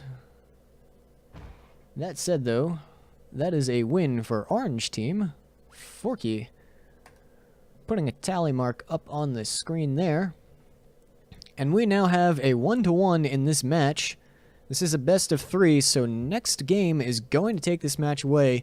Winners will be going on to the winners final, and the loser will be dropping down into the losers bracket. It is truly anyone's game here. It definitely is anyone's game here, and thank God it didn't glitch out again. We're just waiting right now on Mystery Dude to join Forky. He's not there. Did we lose Mystery Dude? Did we lose Mystery Dude? Did we lose Mystery Dude? Did Mystery Dude forget that he won the first game? Because I have seen that happen. Players will lose the second game in a match of a best of 3 and assume, oh, well, I lost both my games. Here he is. There we go. All right. There we go. Because I was just about to message them, and hey, you got game 3 right now. Because tied 1-1. Yep. It's always fun when those situations arrive. We actually had one instance, I believe this was back last week, where we had one player arguing that the series was only 0-0 when it was actually 1-0 in their favor. And so they had won a match, forgot that they won the match, and were trying to argue against the fact that they won a match when the admins were telling them, no, you won a match, dude. Like, you're one ahead. Like, Yes, I do recall that. And beautiful dribble and pass over on Forky for Mystery Dude to score the first point in the match. Being only in less than 30, or in more than 30 seconds. quick, Manny, do some math. I like math, as you could tell. Clearly. I hate logic. I thought you were a programmer, though. Aren't programmers supposed to be good at math? They're supposed to be good at math, and they're supposed to be even better at logic, but I suck at logic. And why are you a programmer? Good question. Because I want to create something that's better than what is already out there, or just develop things. Fair enough. And we just saw Forky score another goal. We got Mystery Dude almost popping it over Forky. Forky reading it well. I couldn't tell who grabbed the full boost because AutoCam sucks. Forky dribbling it, passing it over. Oh, wow, beautiful save by Mystery Dude. And another beautiful save by Mystery Dude. Except, Oh, cheeky Forky. That is that dangerous. That was very cheeky. As far as I'm aware, Forky didn't have boost when he was coming back. He used up all the boost. Mystery Dude captured the boost right there and just scored it. Again, boost control is the game. Yeah, it looks like Forky was trying to play a game of boost control overall, but ended up in a situation where he just barely failed to actually get the boost, leaving Mystery Dude with an opportunity to not only steal the boost for himself, but then capitalize on the fact that Forky had pretty much nothing, and that ended up in a goal.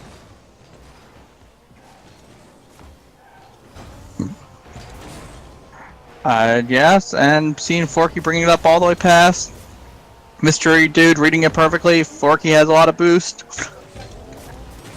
And Mystery Dude may not have that much boost. Except now he does. Mystery Dude now bringing it up the ball. Well, hopefully. I don't know what his logic was there. This should be a goal. This should be tie game right here. 2 minutes. And now it's tied. That was beyond beautiful. 2 minutes, By far. 40 seconds remain in this best of 3. It is easily anyone's game here.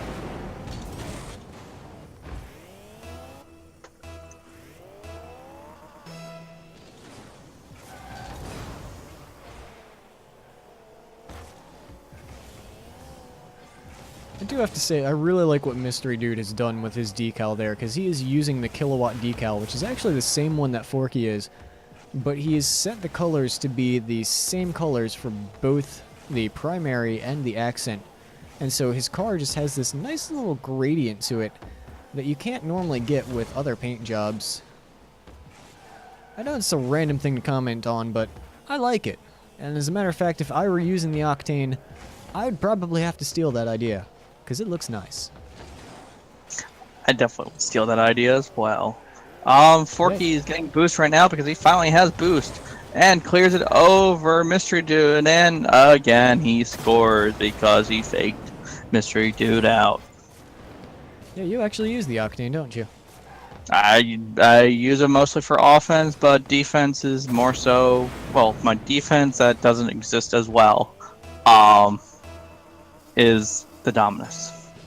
But for offense is always Octane. Octane is a beautiful vehicle. Yeah. And that was a beautiful demo by Mystery Dude, dribbling it back and forth, popping it over, Forky having enough boost to block it, and taking over the ball. Mystery Dude's taking it back, pushing it into the corner, and they're just playing like ping pong with the ball in Forky's corner, and then Mystery Dude takes control and scores by a beautiful pass by Forky. Mystery Dude doing what we've seen Forky done for a lot of these last 3 games. Just pretty much taking shot after shot until eventually Forky's defense crumbles. And at that point, it's pretty much no stopping the shot. As I've said before, it's a valid strategy in ones, though I do have to say, from having tried it myself, it can be rather difficult to pull off, especially if your opponent is very good at clearing the ball away from where you are. Of course, I'm talking about the previous goal, and Mystery Dude scores yet another to take the lead. And correct me if I'm wrong, but it seems like this match has been slowly progressing just barely in Mystery Dude's favor. I don't think has Forky had the lead at any point, or has he only ever tied the match up? I think he only tied. I think you're right in that Forky only tied it up and never had the lead in this particular match. Right, because he's definitely had the lead in a previous game, simply for the fact that he won one. Right, and as we were just speaking it, he was down 1 and now he tied it.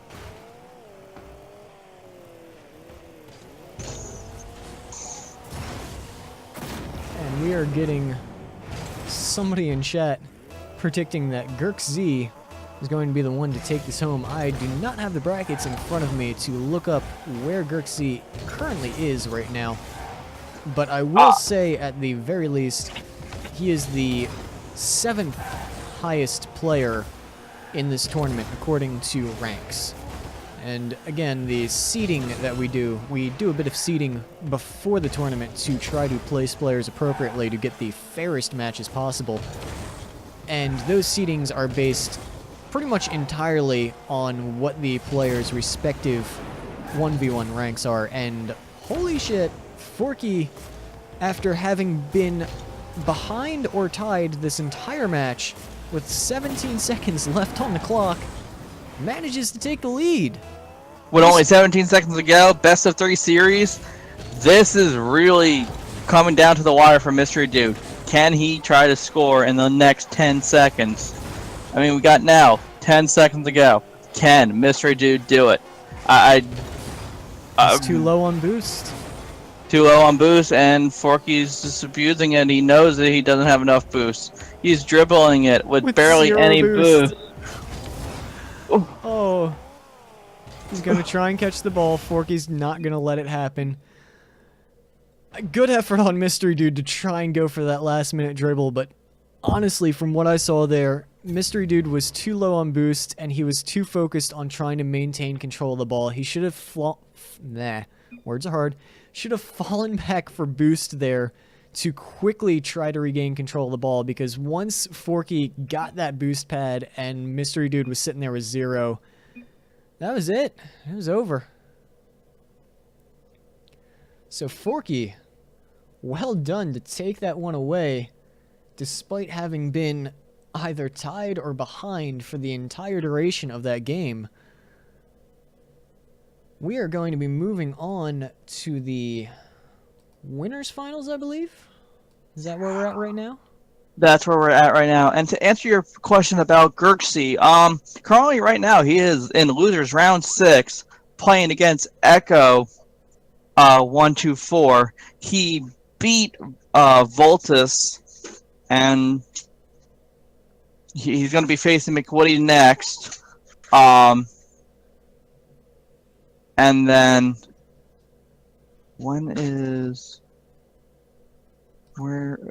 and then whoever's going to, and then he'll be in the semifinals. So Gerxie might win the losers final, but we don't know about that. We're going to have to see how that all progresses. It's, he's not out of the fight yet. He's still got a chance, but he's got quite a lineup ahead of him if he's going to be taking home. But all the same, Scamp, if that's who your money's on, I wish you luck. That said, though, we are going to be coming back for the winners final in just a moment after we get the players the information that they need, as well as get our lobby set up. So I'm going to be bringing the music back up as well as the overlay, and we will see you back in just a little bit.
Okay, so we got welcome back. Yeah, those are the words I'm looking for. Do I have the overlay up? Good. Yes. No. Yes. Okay. Overlay. Go. Spectate. Go. Players, you need to like chill and wait for us to actually tell you to join. Manny, do you tell them to like wait for the go ahead, or do you just assume that they know? I usually assume that they know. All right. Rule number 1: assume that players don't have a clue what they're doing. Because if you assume that they know, stuff like that's gonna happen. That said, we're back. We're having a match. Game's happening.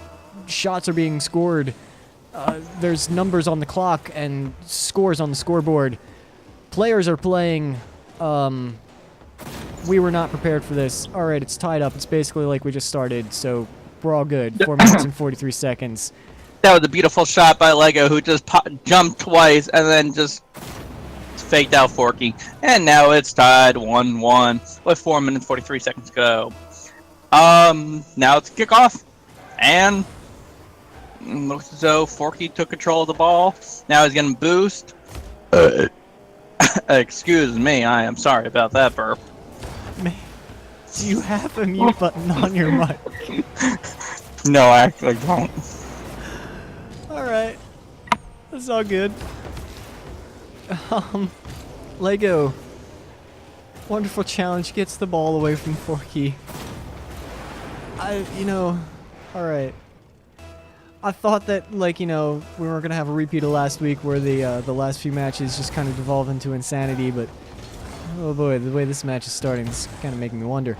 Anyway, Forky and Lego battling it out a bit at midfield. Forky running off for boost, and Lego now with nearly nothing as Forky is dribbling on his goal. I don't even need to explain why that's a bad idea, because you can see right here what just happened.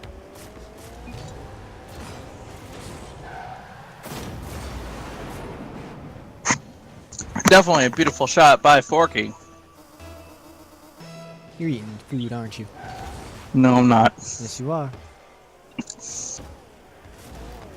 I know it. Forky looks like he went for a flick there, but probably mistapped. You see his car just flip over onto its back. You typically only see that when somebody's trying to go for a front flip and I shouldn't say forgets to hit the button a second time, but rather fails to hit the button a second time. Unfortunate that that would happen, and even more unfortunate that it would result in a goal against Forky, but hey, it is what it is. You can't be messing up in 1v1s, especially against players as skilled as both of these players are. I definitely agree. And I actually do not know both Forky and Lego's rank. And since Dolphin is unable to answer that, we know Lego, he's grand champ and everything. Forky, I actually don't know. Do you know on the top of your head or anything? I'm going to have to contest your statement that Lego is grand champ and everything. I think he's only champ in 1v1s. Otherwise, my seeding program is wrong, or Smash GG's information is wrong, because Forky is 2 ranks higher than Lego, and there are not 2 ranks above Grand Champ. I believe that Lego is a Champion 1, and that Forky is a Champion 3. I think that's what we're looking at, assuming that I understand everything that's... all of the information that's in front of me, since I'm just looking at raw numbers rather than actual rank names. Of course, you're not doing cameraman duty, so if you really wanted to, you could bring up both of their profiles and put them in a tracker network and find out what their ranks are. I will do that. Alright, thank you. We can at least see that Lego is sporting the Champion Season 2 boost, so you know he's got to be a good player, because he had to be champion all the way back in Season 2, which was, God, what, like a year and a half ago? Yeah. That was a long time. I've been playing this game way too long, because I have a, I don't have the Champions boost, but I do have the Rising Star one.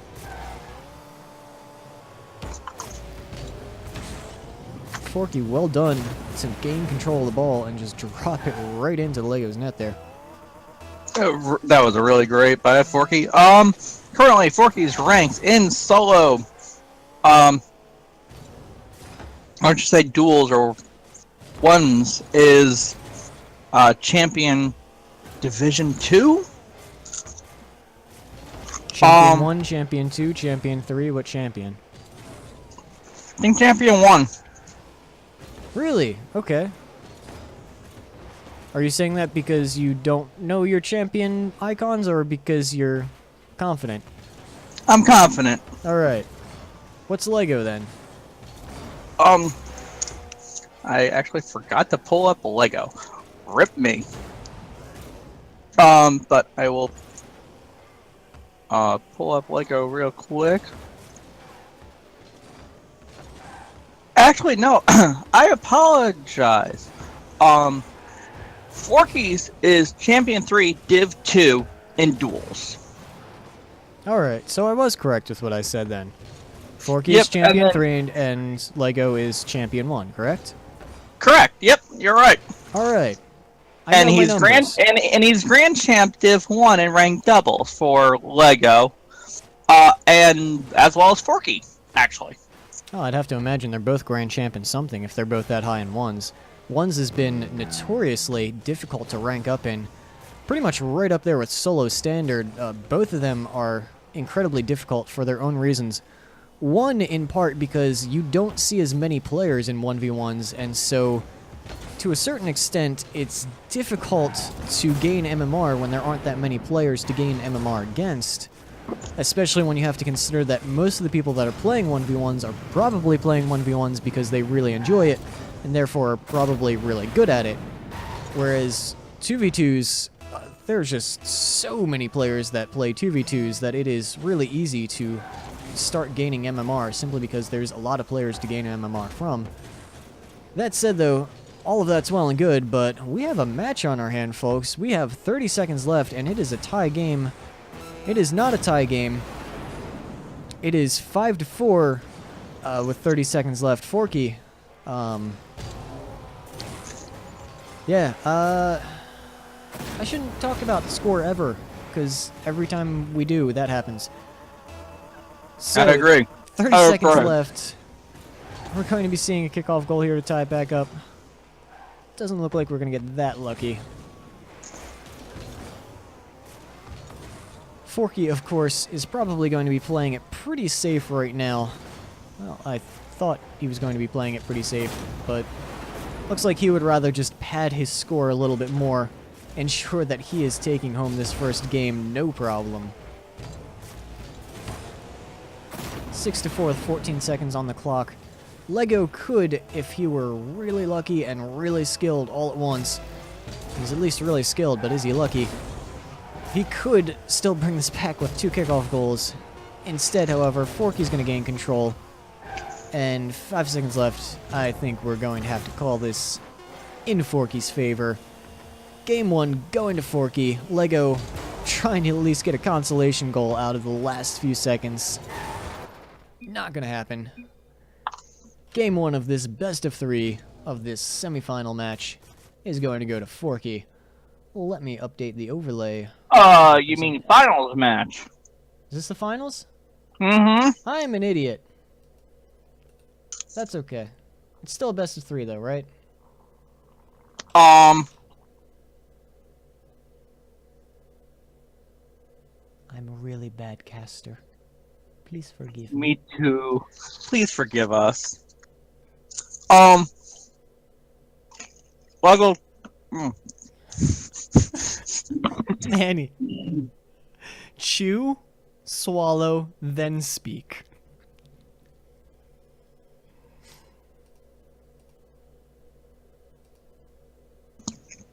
Well, we need to make a decision quick. Are we making it a best of 3 or best of 5? Because Lego's asking. I believe this is supposed to be a best of 3. I'm calling it. It's 3. Okay. I am putting my foot down. I'm not actually putting my foot down. I'm very comfortable where I'm sitting right now. It is a best of 3, though. We Best need to of be 5 better is prepared for is this next gra- week. Best of 5 is grand finals, correct? Best of 5 for grand finals, correct. Oh, bro.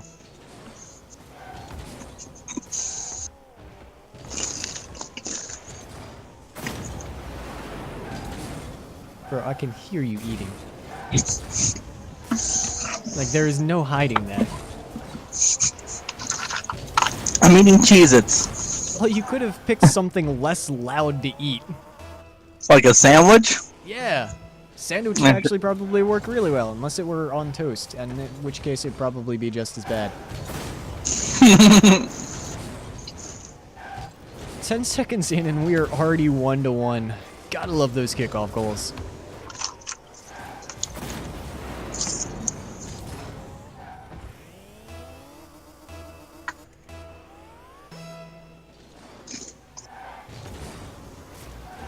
Are we going to have yet another? Almost. Wow. Forky loves the air, apparently.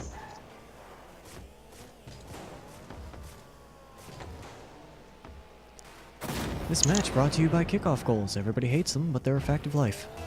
Get used to it. Oh, a fact of life in Rocket League. Get used to it. Well, you Oh know, my god. Another one? Rocket League is life, so it's pretty much the same thing.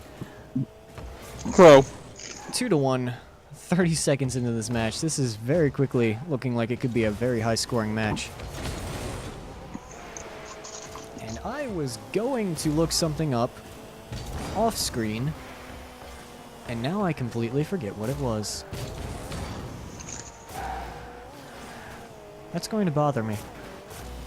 I'm not going to be able to sleep tonight. Forky with nearly a beautiful shot on net there. Saved by Lego. Lego getting back just in time. This has been a wonderful back and forth here. From what was initially looking like it was going to be just a all-out slugfest of goal after goal, settling down after the first 30 seconds. Lego looking to tie things up, trying to keep the ball on Forky's side of the field. That Mitch's touch could be costly, though. And it is. Lego just barely not able to get back in time. Looks like he was trying to pinch the ball in the direction of Forky's net, but ended up mistouching, putting the ball behind him. And having the ball behind you is the last place you want the ball to go in a 1v1. It's pretty much immediately going to get... okay, hold on, what? Forky goes for boost, basically trying to do a fake kickoff. Lego clearly reading it and just launching a bullet at Forky's net. I don't expect Forky to be going for many fake kickoffs like that if that's what Lego is going to be doing with them. The only time that you would ever go for a fake kickoff, I mean, this is my opinion, but is like when you're doing 2v2s. Or maybe 1v1s, but not at a side angle. You know, I'm going to have to disagree with you. Diagonal fake kickoffs can actually be incredibly effective. The problem is, though, is that you have to be certain that you have a good read on your opponent to know, are they going to recognize that you're going for the fake kickoff, and are they going to try and dribble the ball at your net? Are they going to try and shoot the ball at your net? Or if they don't recognize that you're going for the fake kickoff, are they just going to pass it to you? I think what ended up happening there was that while Forky had a good idea with that fake kickoff, he didn't quite anticipate Lego recognizing that he was going for it and taking such a clean shot on his net. And Forky, I wanted that to go in. That was just... Me too. Me too. That, like, 180 backflip shot on Lego's goal. That is some Lego fancy stuff. flicks it high. Forky takes the ball. And my phone is apparently ringing. Well, Then I... nice play-by-play. That was a horrible play-by-play. Forky taking the ball, taking a shot, missing. Lego. Manny picks up his phone, reads that it's from his mother, decides not to answer. How will this play out in the long run? And apparently, my play-by-play sucks. It's alright. 4-2, 2 minutes left. You're not doing that bad. I'm not doing great either. We're all all two of us. We're both inexperienced at this. Lego, with the kickoff goal, quickly responding to Forky's previous goal, bringing the gap back down to only 1 with 1 minute and 50 seconds on the clock. Easily still anyone's game at this point. Also, I just realized that I never actually updated the overlay to show that Forky had indeed won the first match. Lovely fun fact for OBS, should anyone be interested in using it at some point. If you adjust something in an overlay screen, but you do not actually click transition, it will not change the overlay. And that is something that I forgot the very first time that I was streaming and forgot just now. So we should have the series score updated once again so that you can properly see that Forky is indeed in the lead here with 1 game in the series. However, Lego doing his best to ensure that that only lasts for so long.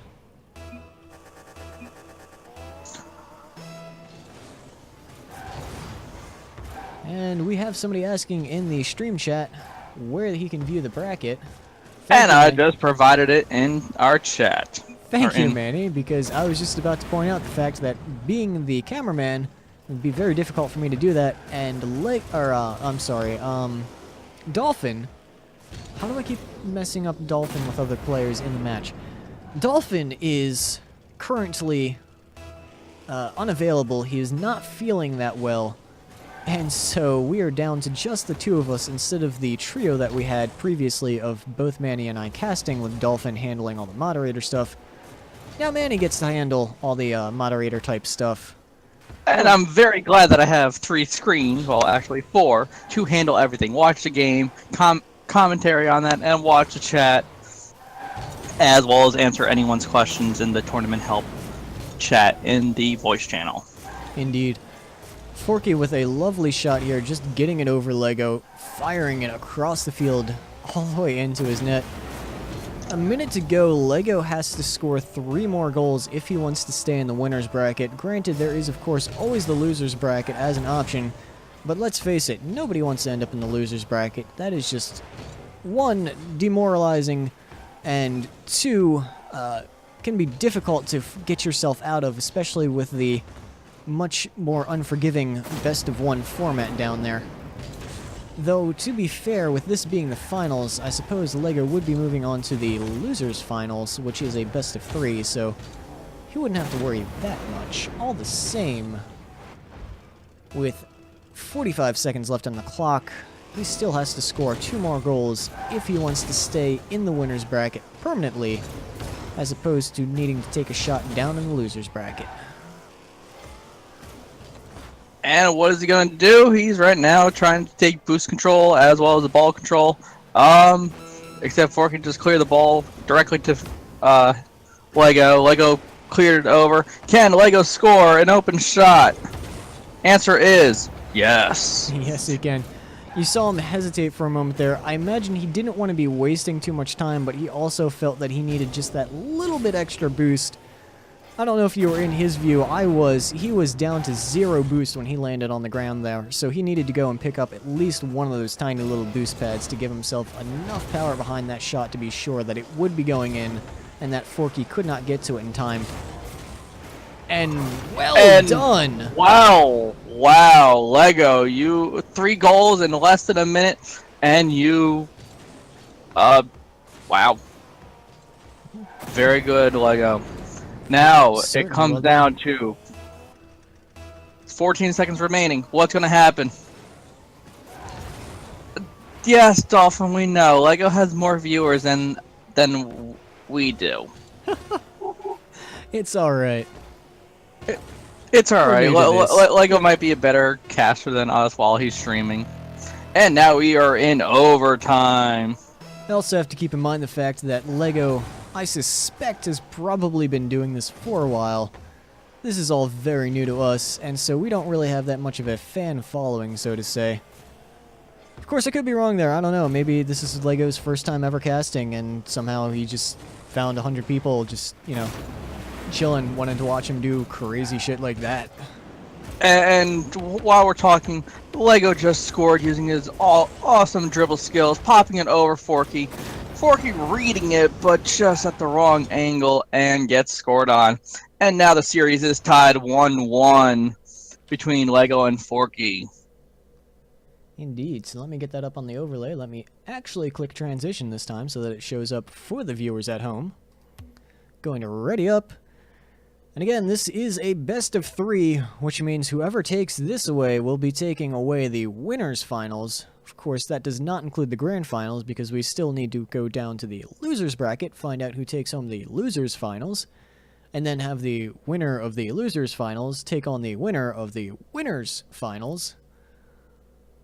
And all of those terms, in my opinion, are very confusing.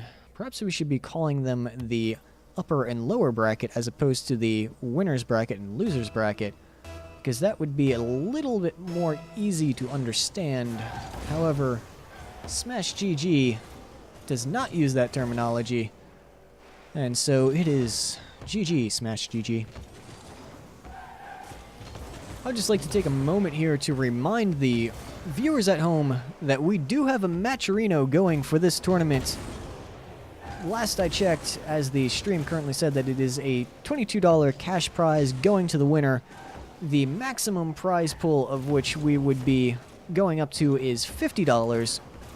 Once it hits the $50 amount, we would then be carrying over any of the extra into next week's tournament. And keep in mind that I believe we still do have a few Matcherino codes available for you to use so that you can donate $1 to the prize pool. You do not need a PayPal, credit card, debit card, any of that stuff to donate the $1. Of course, if you would like to donate more than $1, that is certainly welcome and even, we'll say recommended to encourage these players to really give it their all. You can do so over at Matcherino. You'll have to ask Dolphin for the Matcherino code, as Nightbot unfortunately has not been updated with the correct information. And that is Walrus's domain, and Walrus is not with us tonight. He is out somewhere doing something, who knows what. All the same, back to the match at hand. 4 minutes remaining on the clock, and we already have 1 goal in favor of Forky. Who is going to be taking this home? It is, quite honestly, in my opinion, too close of a matchup to really even try to be guessing this early on. Manny, what's your thoughts? Right now with Forky leading, I would say I would like to see Forky in the grand finals, but at the same time, Lego outdoes it, and he amazes us, as you've seen him in previous tournaments. I'm thinking Lego's going to win it, this matchup, if I'm going to be taking a side. What about you? You know, while I do have to agree that Lego has consistently been one of the front runners in our tournaments in the past, I think that goal speaks for itself. My bet's on Forky. Maybe that's just because I really like blue, and that particular shade of blue that Forky has on his vehicle is particularly appealing to me. But, hey, you know, can you blame me? I like the color. So, I'm going with Forky.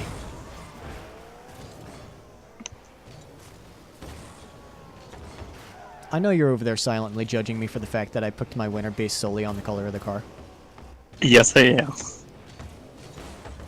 That's alright though, I don't blame you. Lego nearly getting a shot off, but just kind of ping-ponging it around the crossbar and the post.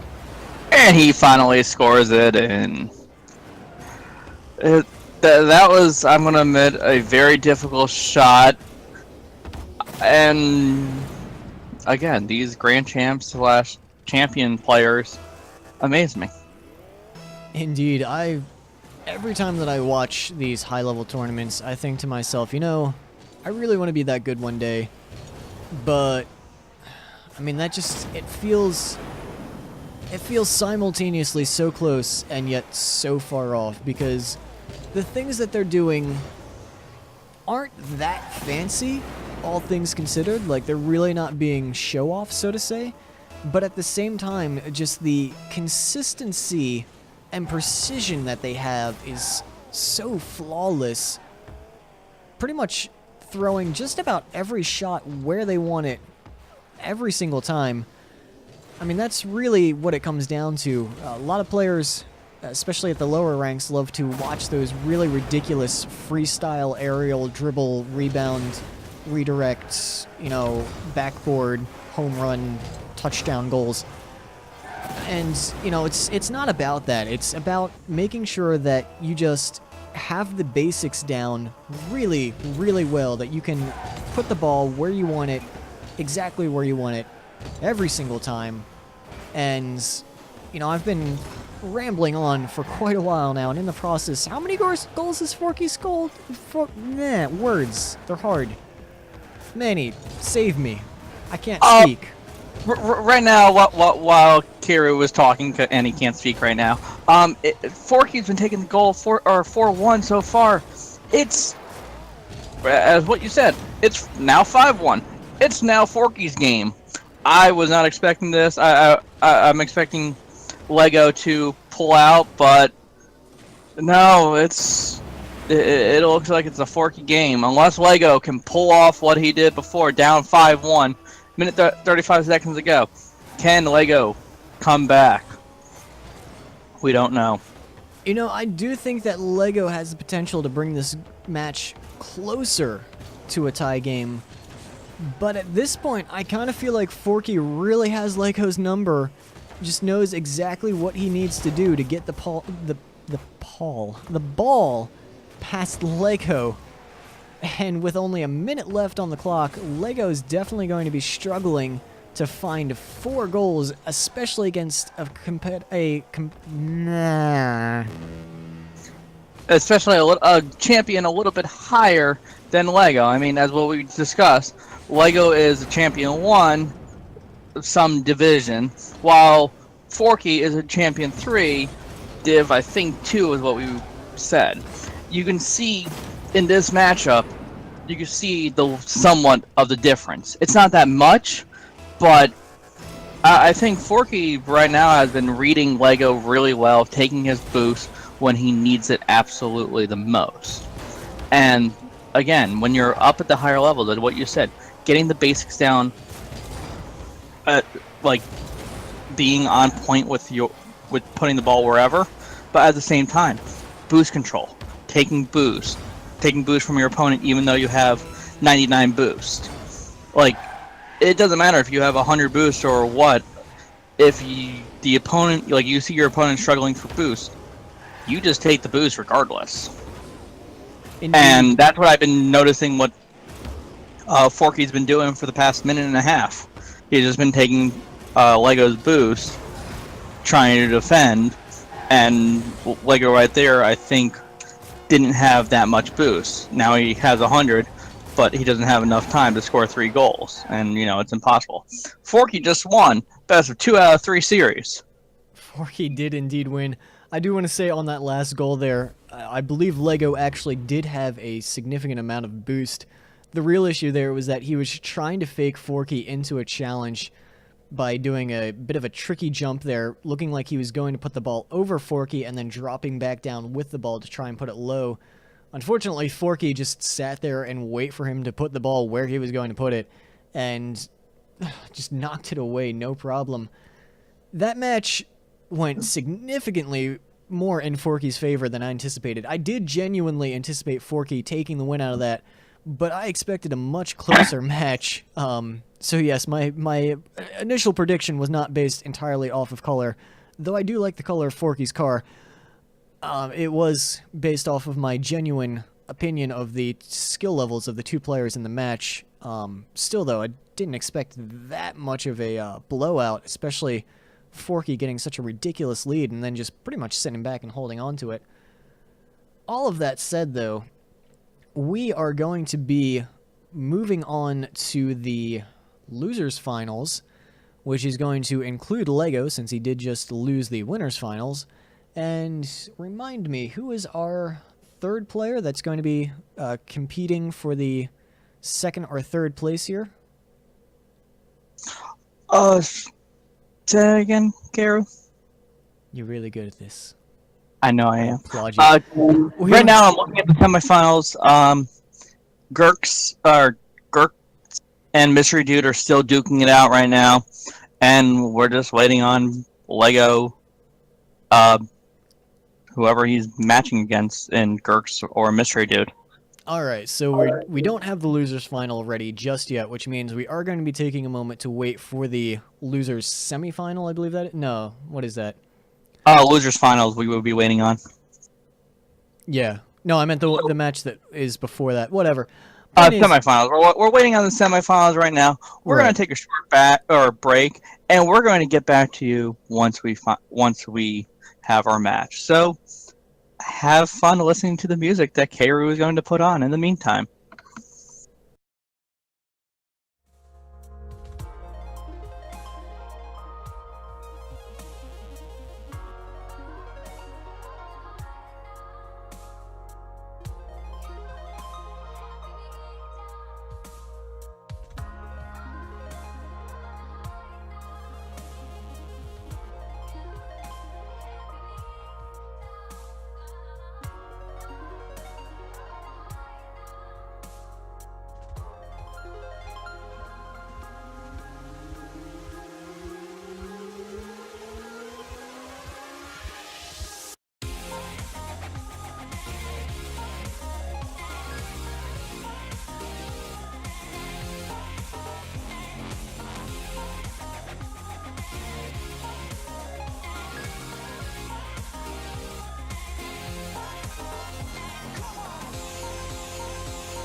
Breathing underwater.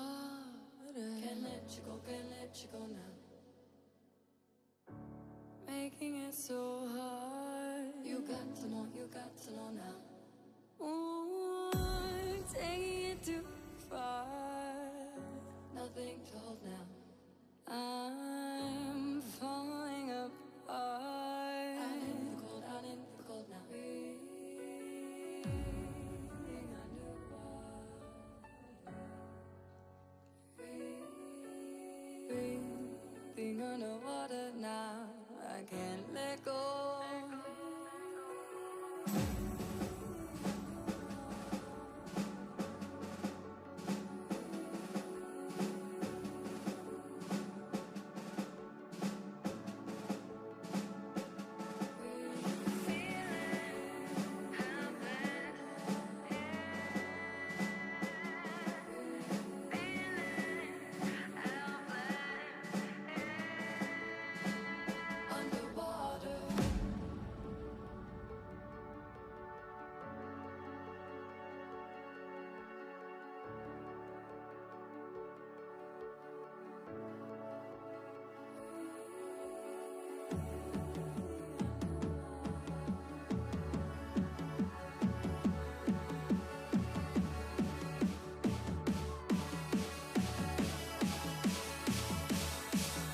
game time. I'm on one, like it's Kelly and I'm Bay-bound. Treat the greatest competition like the playground. Freestyling J Spin and make them say wow. Then I beat the brakes off until I'm stay down. Became a king from a common man, and I turned my worst critics to my staunchest fans and worked at it until the world was believing. They gave them no choice but to see it. They say the greats always aim high and still stay grounded at the same time. And so they see a sky native with the hang time. That's why ain't no one can see us when it's game time. They say the greats always aim high and still stay grounded at the same time. And so they see a sky native with the hang time. That's why ain't no one can see us when it's game time. Took me down, had me feeling alone. So long, darling. Right here and now, we can try this again. If you're in, I'm in, darling. I finally see what I need to be free. Far from what I was led to, but no holding back, I've made up my mind. Seeing what's next, I'm not sure what I'll find. Holding the key firmly in my hands, I'm looking forward, I know where I stand. And this is it, I've nothing to lose. Now is the right time, I'm making my move.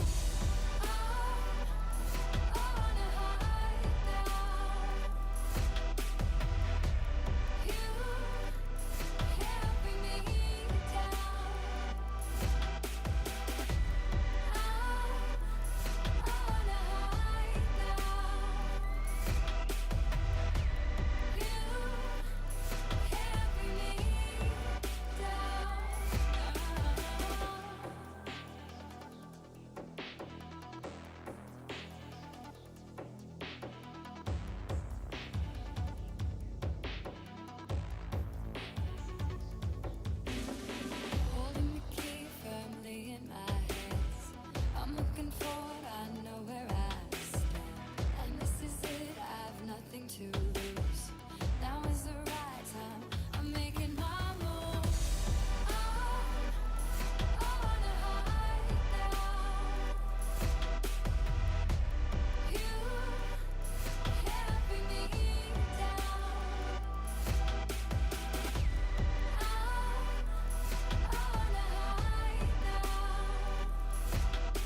And we are back.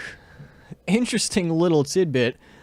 During that short intermission there, which was actually a little bit longer than we anticipated, we had Lego contact us and inform us that he has been playing Rocket League all day long, and so since he's already dropped down to the losers bracket, and while he's not said this part, I assume because he recognizes that he would have to take on Forky in 2 more matches if he even made it to the winners bracket, he has decided to simply forfeit. So instead of moving on to the losers final was won by DQ by a willing forfeit by Lego simply because he's had a little bit too much Rocket League today, which means Gurks, which I'm hoping I'm saying that name correctly because I have like 3 different ways in my mind of how I could be saying his name. Gurks has won the losers bracket just like that and is on to the grand finals against Forky. Hold up, double checking. Gurks is JJ Ludwig, correct? I have no idea. I assume so. I'm assuming because I just looked at that, but I'll roll with it. And Scamp is Scamp hasn't confirmed that it is JJ, but he did ask, has JJ gone up yet? So I'm going to have to guess that Gurks is JJ. Yeah, and Scampy just said you said it correct, or just say JJ. Yeah, I'm probably going to go with JJ simply because I can actually see JJ on the screen as I'm streaming. Of course, it might be a little bit confusing that I have Gurks up in the blue overlay for the stream, while his name in-game is JJ Ludwig. Apologies for that confusion. That's simply... we got confused. It is what it... Well, I wouldn't say that's we got confused. It's that the information on Smash GG says that his gamer tag was Gurks, and he's recently changed it to JJ Ludwig. So, a bit confusing there. However, in the Ed midst of Forks it, just finally scored based on a weird... Oh, that was a beautiful recovery save, and JJ just completely missed it. bro, I'm just going to point out there that we're only 1 minute, not even a full minute into what may be 2 best of 5s. And you just said finally scored. I'm not sure finally is quite the word to use there. Because we could still have quite a long set of games ahead of us. Just a quick reminder to everyone, since this is the grand finals, this is going to be a best of 5. Let me get the camera onto JJ there so you can watch this shot while I describe. This is going to be a best of 5 against Gurks, aka JJ, and Forky. And because Gurks/JJ is coming up from the losers bracket, he would have to win 2 best of 5s to take home the grand finale, whereas Forky only has to win 1 of the best of 5s. Of course, with the onslaught that JJ is throwing at Forky right now, you know, we might actually see that happen. It's hard to say. It is very hard to say. I mean, with 3 minutes and 44 seconds remaining, and it's up 2-1, it's anyone's game. I mean, still going to be anyone's game, but can it happen? Can JJ win against Forky? Who knows? Right, and a bit of background on Gurks/JJ here. JJ was ranked 7th in our seeding out of the 30-some players that we had entering this tournament, which, again, for comparison, Forky was ranked 2nd. And, again, another reminder for those of you joining us just recently, the number 1 seeded player actually lost simply to a DQ. He never showed up for the tournament. So Forky is the highest ranked player according to our seeds, which is based entirely off of their current 1v1 ranks. However, you have to keep in mind that some players simply don't play 1v1s that often. They might not have their ranks that high, and that might be the case with JJ here, which, if that is true, that could explain why we have such an even matchup going first 2 minutes into our best of 5 grand finale. Yeah, it's anyone's game. I mean, JJ just took a very decent shot. Forky made a beautiful save. JJ's air dribbling it past his goal. But again, it's anyone's game. both players are able to read each other correctly, both able to dribble the ball and flick it across each other. Forky trying to make that save. It's close match. Tied 2-2. Oh, beautiful demo by Forky. And JJ getting spawned on the right side, on the left side was on the left side. He might have had a chance to save that ball, but since he got spawned on the right side, Forky just dribbled it in. Easy goal. I'm gonna be honest with you. I don't think JJ even had a chance once that demo came out. The positioning of his spawn really didn't matter. It was just a matter of Forky waiting that little extra second to see does he spawn on the left or does he spawn on the right, because that would change ever so slightly where he'd want to put the ball. But even then, I mean, Forky had so much time to take that shot that he probably didn't even need to worry about which side that JJ was going to be spawning on. Of course, as I'm trying to describe what happened with the previous goal, JJ just gets a kickoff goal, tying it right back up. This is certainly a very even match. I'm surprised to see JJ doing this well, given his ranking. Let me do the math on this, and if Manny, if you want to take over with casting while I do a bit of math. Sure. Currently, right now, what's it called? Forky just scored on JJ. JJ trying to go for boost and trying to intercept the pass, and he just lets it go. Alright, so if I'm not mistaken here, I believe that I'm seeing that Gerxes, or I keep trying to call him Gerxes, is Gurks. I should just call him JJ, because JJ is so much easier than trying to figure out what that mess of different letters actually stands for.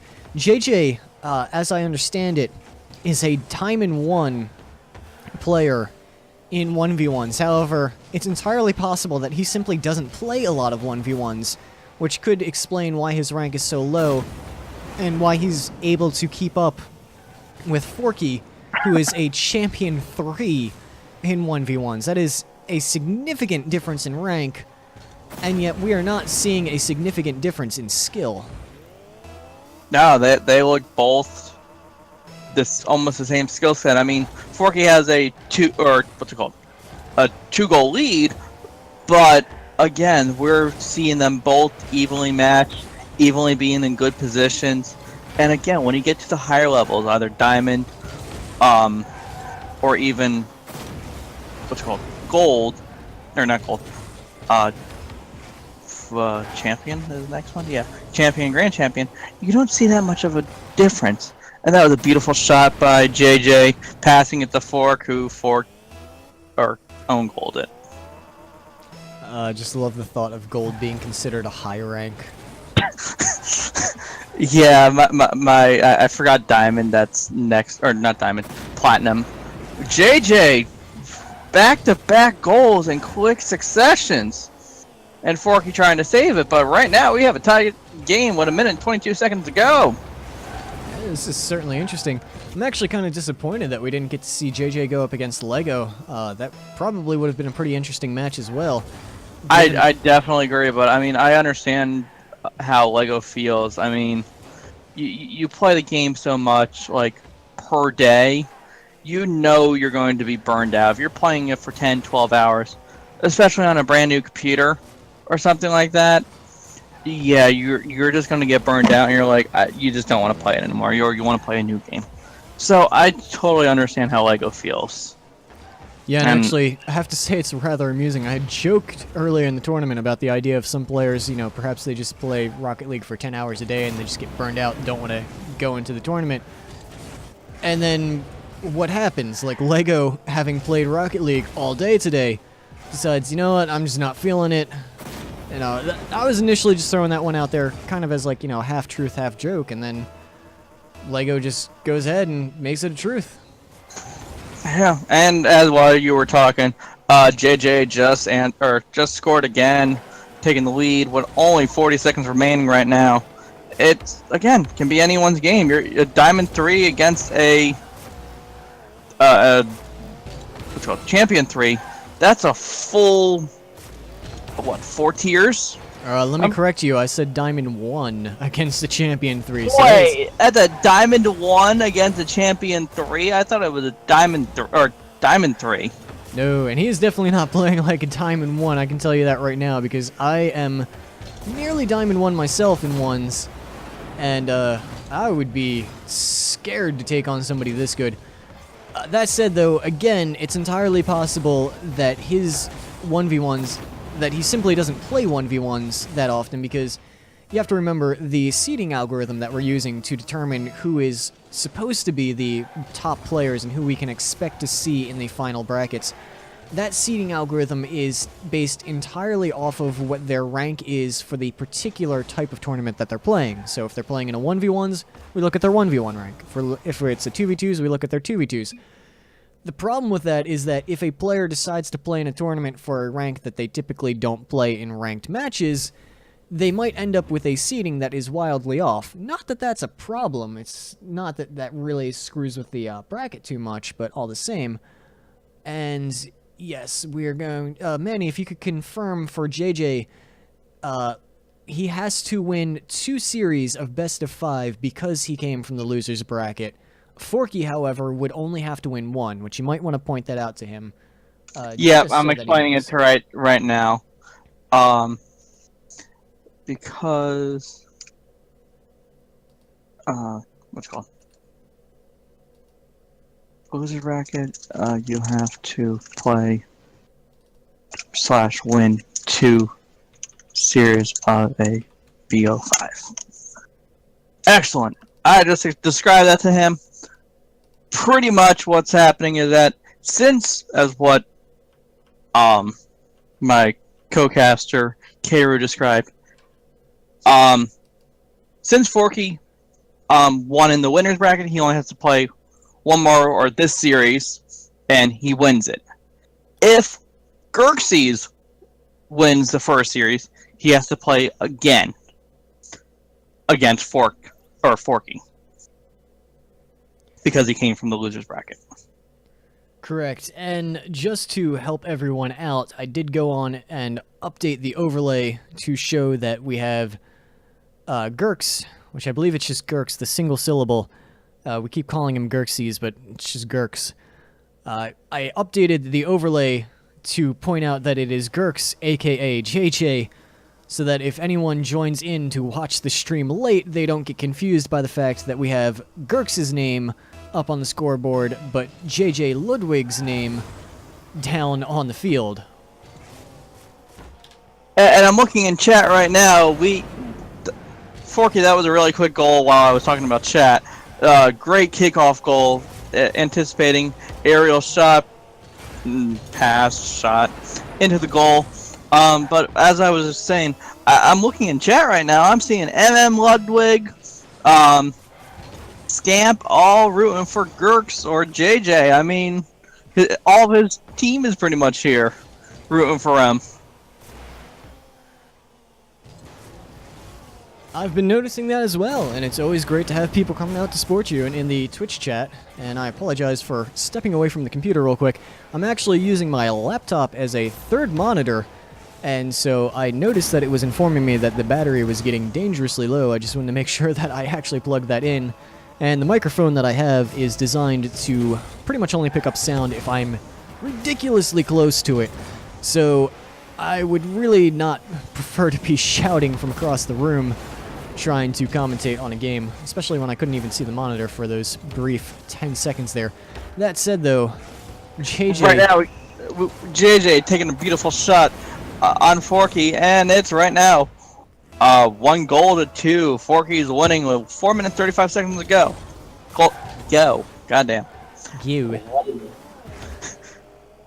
Sorry. What exactly is going to happen? Well, can JJ actually pull it off? He won the first match. Can he win this match? Well, I mean, there's a lot of time to go, but what's your take on this?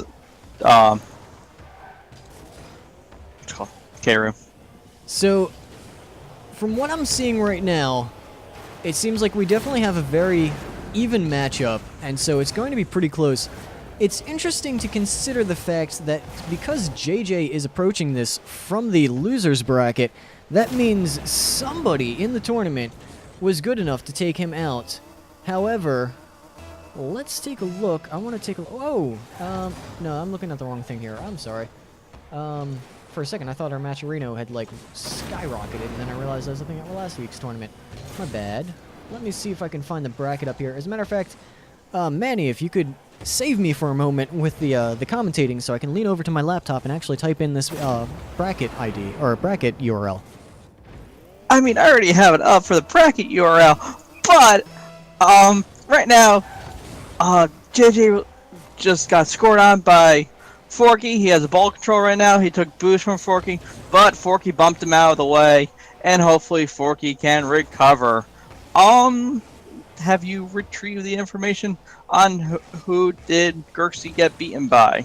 Yes, I have, and interestingly enough, wouldn't you know, this is a rematch. Forky was the one who brought Gerxie's down into the loser's bracket, which means, well, I mean, it's... Wow, yeah. this is not... and if you looked at it, Their previous matchup was a 2-1, which means it was a close match, so yeah, it's pretty understandable why JJ had ended up in the lower bracket. I mean, it was probably a very close match between them. Of course, we didn't get to see it on stream, and by the looks of things, I don't even know if either of them streamed it on their personal streams, if they even have personal streams set up. So it's hard to know how that match actually progressed. However, I mean, so looking at the results from that particular game, what's it called? Forky won 8-3 game 1. Game 2, Gerxie's won 4-5. Game 3, Forky won 7-2. All of a sudden, we like that's really interesting. right, it kind of sounds like perhaps Forky's the sort of player that once he gets that little bit of a lead, he decides to capitalize on that and try to expand that gap as much as possible, make it as difficult as possible for his opponent to ever come back. I mean, there's really two ways of approaching when you have a lead in a 1v1. You can either attempt to just hold on to that lead for dear life, play the safest game possible, and defend every single shot, or you can just try and score more and more until it reaches a point where the opponent is just so completely demoralized and feeling like, how am I ever going to bring this back? And from what I've seen from Forky in our previous matches, you know, I have to say, it kind of makes sense. It kind of feels like Forky's the sort of player that he would try and get a lead and then just start padding goal after goal after goal to get things as lopsided as possible and secure the win simply based on the fact that his opponent can't score that many goals in so few minutes. Of course, I'm saying all that, and yet here we are, 4-3 with 2 minutes left. JJ in the lead, not only in this game, but also in the series, having won his previous game. Things are looking pretty good for JJ right now. I totally agree with that. It's like right now, as what we just saw, Forky was low on boost, but just scored. So Caster's Curse, we're all tied up right now. That was a beautiful fake initially, and then dunking it over JJ. Right, and I'm getting confirmation from the Twitch chat that JJ was streaming the match to a friend of his, and according to said friend, JJ was just getting a little bit reckless, probably going for things that he shouldn't have been going for. There was apparently some banter going on in the chat. I'm not sure how much of that and what sort of banter, but that could explain things, because the matchup that we're seeing here is just so close and so fierce that it's surprising to think that Forky would have Forky would have won 2 matches by such a ridiculous margin when his opponent is really, at this point in time at least, seeming like the sort that would not give up such an extreme lead so easily. Yeah, that's definitely understandable. I mean, definitely, like, if we had the opportunity to do an interview with both of them, or even one of them, like, would be a really good, definitely to ask them questions of what exactly happened in your first matchup, and then what exactly happened now. Because all of a sudden, like, JJ is actually being able to, get close and actually win, not having complete, blowouts like the previous times. Like, what different mechanics is JJ using in comparison to when these guys previously matched up? Right, the mindset, the mechanics, pretty much all of it. There's a lot of things that could potentially have changed between their two matches. Granted, there's the skill, which that's always going to be the same, at least in such a short time frames. Nobody's going to get ridiculously good at the game in like the past, what has it been, hour or so between their previous matches. But all the same, you can change your playstyle drastically if you're a versatile enough player to do so. And if you know what your opponent's weaknesses are, which if these two have played together before, it's entirely possible that they do, you can adjust your playstyle to focus on those weaknesses and really use those to your advantage. I totally agree, and right now, I'm not going to say it. I was going to say right now, JJ has the lead with 21 seconds to go, and then all of a sudden, Forky just gave me Casper's Curse. And I'm hearing word that JJ and Ludwig being a member of the Twitch chat, is claiming that he and Ludwig and JJ beat Rizzo and Crow, which, if that happened, hats off to you, because that is a hell of an accomplishment. Granted, I mean, it's just a thing we heard on the internet, so we can't be sure how true it is, but you know what, I'm going to give you the benefit of the doubt, because what we're seeing from JJ right now is damn impressive. So if you're as good as JJ, I could see you taking on some pretty serious players. I definitely agree, and right now we're in an overtime. This can be anyone's game. I mean, it's going to be anyone's game.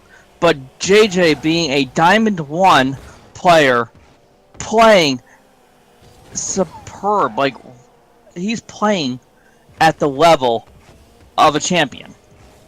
Right, I'm gonna call it right now. I'm pretty sure he just doesn't play much 1v1s ranked, because what we're seeing from him, this is not Diamond 1 play.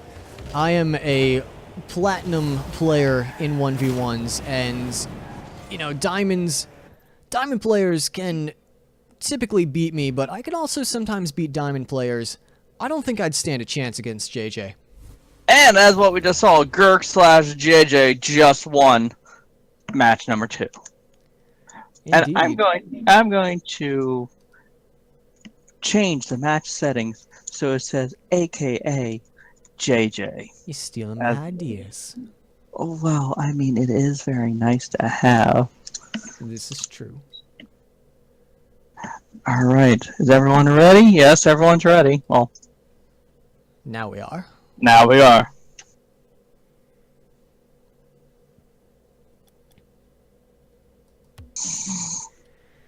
So again, this being a best of 5 for the grand finals and JJ having come up from the losers bracket, if JJ wins this next game, he will take this first best of 5. However, he will still need to best Forky in yet another best of 5 afterwards, should he win this one. Forky, on the other hand, having come from the winners bracket, he only needs to win one. Well, only needs to win one match, not one game. He still has...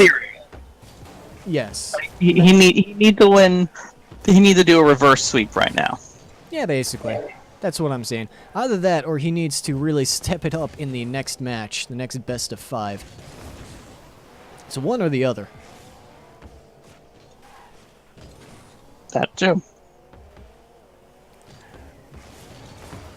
Seeing a bit of a scuffle in one of their corners. I've said it before, trying to challenge your opponent in their corner, it doesn't often go well. There's very few places that the ball can go out of your opponent's corner that are going to be in your favor. You generally have to figure that your opponent is going to kick the ball away out into midfield, and at that point, what are you looking at? You're both on your opponent's side of the field, you're going to be rushing back to the ball. They only have to get to the ball, you have to get to the ball, and then beyond the ball to be able to stop it from going into your net. Yeah. Yes, and that was also a very well goal by JJ. And Forky's down another goal with 4 minutes to go. What is Forky thinking at the moment? Um, Oh, that was a beautiful bump by JJ. You know, it's honestly hard to say what's going through Forky's mind specifically, beyond the obvious, which is I really have to step this up and win. To a certain extent, I would have to think that he's probably a bit stressed at the moment. If he is, calming down would certainly help, but I mean, you gotta face it, if he's gone up against JJ before and previously had won by like such blowouts in their first set of matches or their first set of games, and then to be facing this where JJ is really just stepping it up and not only proving to be a challenge, but perhaps even a little bit too much of a challenge for Forky, that can be pretty stressful to come out of. And I mean, staying calm, how do I word this? If you feel good, you play good. Let me just put it simply. Yeah, that does make sense. So hopefully, Forky is able to not get psyched out by the fact that he's currently down and looking like he's going to be losing this first best of 5, because he could still bring this back, but With 2 minutes and 47 seconds to go, being down by 3, that's going to put a lot of work and that's going to put a lot of stress, especially being down 2 games in the series. indeed, I mean, if this were any other matchup, I would say that this is still anyone's game, but we have seen them consistently stay neck and neck in both of their past 2 games. And if what I'm hearing from the Twitch chat is true, the only reason that there were the 2 blowouts that there were in their previous matches is because of the fact that JJ was just kind of screwing around, like, just not really doing what he should have been doing. He seems to be taking this very seriously right now, not giving Forky any unnecessary chances. And at 4-0, that is brutal considering how evenly matched these players are. It is going to be a lot of work for Forky to turn this one around. To be perfectly honest, if I were Forky, 2 minutes left, I would still be trying, but I would also be trying to get myself into a mindset where I just kind of figure, alright, even if we've lost this first best of 5, we've still got another. And if I just take these next 2 minutes to let myself calm down, try and get myself back into a groove, and start bringing it, that's probably the best thing to do right now. Definitely. I mean, just seeing how JJ just scored again on Forky, it's as what you said. Forky just needs to just say, okay, I lost this series, but there is still another grand final, so I still have another chance to score again. I have a chance to actually win that series and win the tournament. But having Forky, just being in Forky's position, like, you gotta just let it just go. Let this game go, and hope to win the next series. Right, because Rocket League, a lot of people look at it as such a mechanical game, and don't get me wrong, there are a lot of mechanical skills that you need to master to be good at this game, but it's also incredibly mental. I've described it before as basically being a real-time chess match in which everybody just takes their turns whenever they want as fast as possible. So it's definitely something where the psychology there, you have to be in a good mindset. If you're just feeling like shit, you're probably going to be playing like shit. And so Forky, the best thing he can do right now is just try and relax a little bit, get himself into a good mindset, and realize, hey, I demolished JJ twice in our previous matchup. I am the reason that he went down into the loser's bracket. I can still win this.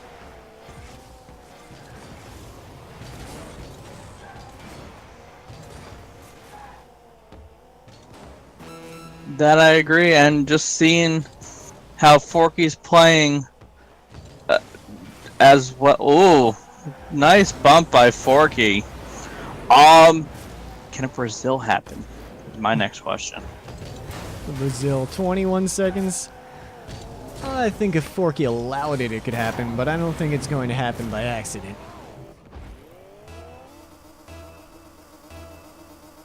You're hoping it does, I can tell. Yeah, I'm hoping. And well,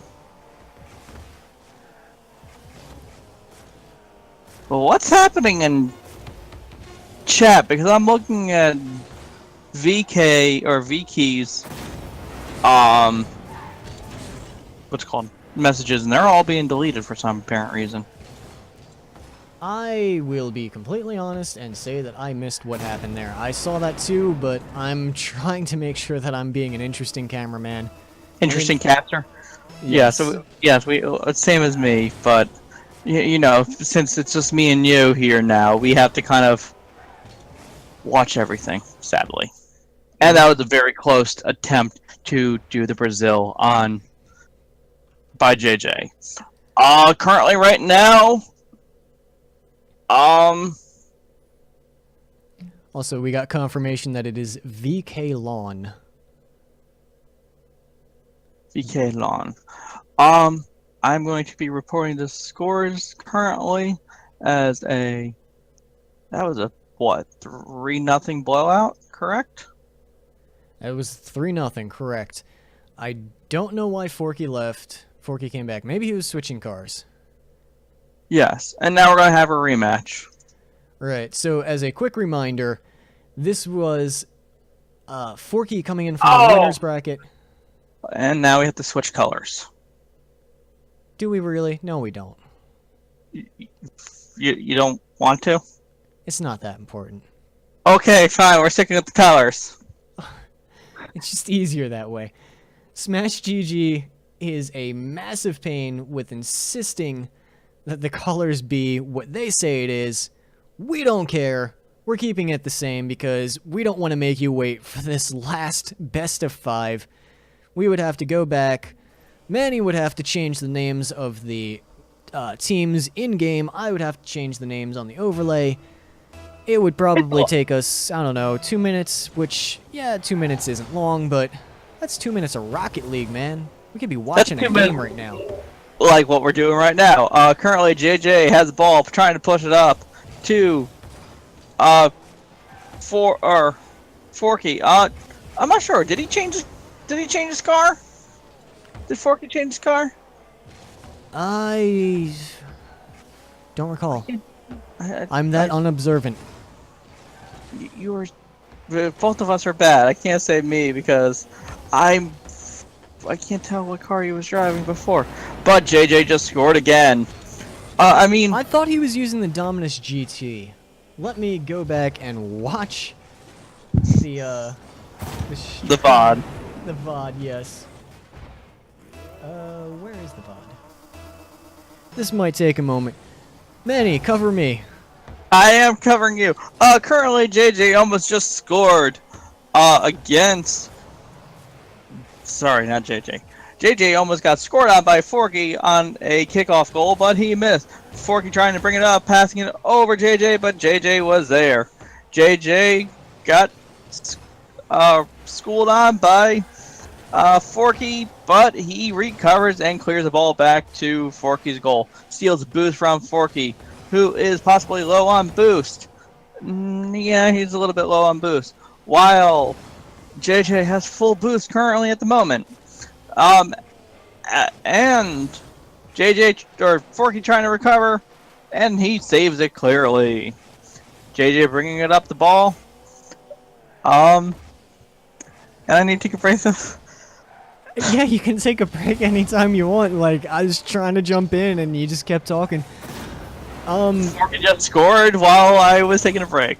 Alright, so what did you find out so far? What I found out is I think Walrus or whoever is in charge of the Flight Club RL Twitch stream may have changed a few settings recently because I don't think this video is being saved. So I cannot go back to confirm what car Forky was using because I can't see the past matches because the video is not showing up in the VODs. Walrus, what are you doing to us? RIP! RIP. That's not good. That's not good indeed. So if you're watching this, you might be witnessing something that will never be seen again. Because our admin is terrible. And Unless you say the local copy of OBS, or I don't do that because my computer isn't that powerful and it would probably really mess with the streaming quality. My computer is actually designed, or I shouldn't say designed, I built it very specifically to just barely be good enough to play Rocket League. So it is really not an ideal streaming computer. And while I do want to get more into streaming in the future, this computer just isn't, it's not good for it. So, yeah, we might not have a, what's it called? A history Video. of this match to go back and watch.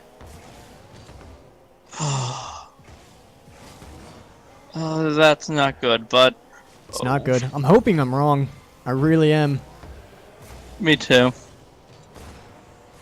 But, yeah, and VK Lawn, $3,000. I wish I had a computer that good. This computer, at the time, cost me about $600. That's not including, like, monitor, keyboard, and all that stuff. That's just the computer itself. And it is, I want to say, a year old, 2 years old? I want to say a year old, so it's not the most powerful thing. As a matter of fact, I'm genuinely surprised that I'm able to stream for you guys at any sort of enjoyable quality. And we appreciate it. I mean, I could be using my laptop desktop, but at the same time, I'm not that great at setting up OBS, and Karu is a lot better than me. As you can see, that he's able to stream and do everything. Oh, this is a close matchup right now. I mean, Forky is just down a little bit. I think he is low on boost. I can't really tell. He apparently was very low on boost, and he only had 24 boost when he was coming in. Dribbling that ball, flicking it over JJ, and now the score's tied. What, 1 minute 40 seconds to go.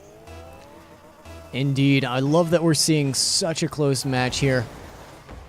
You know, that the way things have been going in this finals, I was initially worried that with JJ being such a low-seeded player that the grand finals was going to be a bit of a blowout. And yet here we are in the second best-of-5 match. Both players just really going at it. Even if JJ won all 3 of the last series, you know, you gotta respect the fact that Forky, with the exception of that last game, which was a bit of a blowout, the first 2 games of that match were so incredibly close. Wow. Oh, and as you were describing this, I was watching the entire time on Forky on his boost. JJ is just burning him through the boost. Like, Forky didn't have any boost until kickoff pretty much. Because, like, when he in the corner, JJ took the boost, and he was just down to maybe like 11 or 12 boost only because he was picking up the small boost. JJ has been learning a lot from before playing to now, and it makes a difference, as well as that save by JJ. Yeah, unfortunately, I had the wrong view for that save because I was watching from Forky's view, and then Forky exploded. The camera kind of just left me in a cloud of dust. We did just barely get to see, though, JJ chipping that out. And it's looking like this match is going to be going to JJ. I don't think Forky can get around the side of that ball fast enough. Nope. No, he could not. And Gertz, aka JJ, good job on that win. It's only 2 more for him to actually do a reverse Sweep. upset? A sweep? A second sweep, we should say. Let's just call it a sweep. But yes, we are looking at a score of 1-0 for this best of 5 in Gerx's favor. And if he can win these next 2 matches, he will completely shut down Forky. Forky's saying, I'm not playing the same person that I did before. Yeah, if JJ really was messing around, as the Twitch chat mentioned, that would explain why there is such a dramatic difference in skill. Or such a perceived dramatic difference in skill, rather, I should say.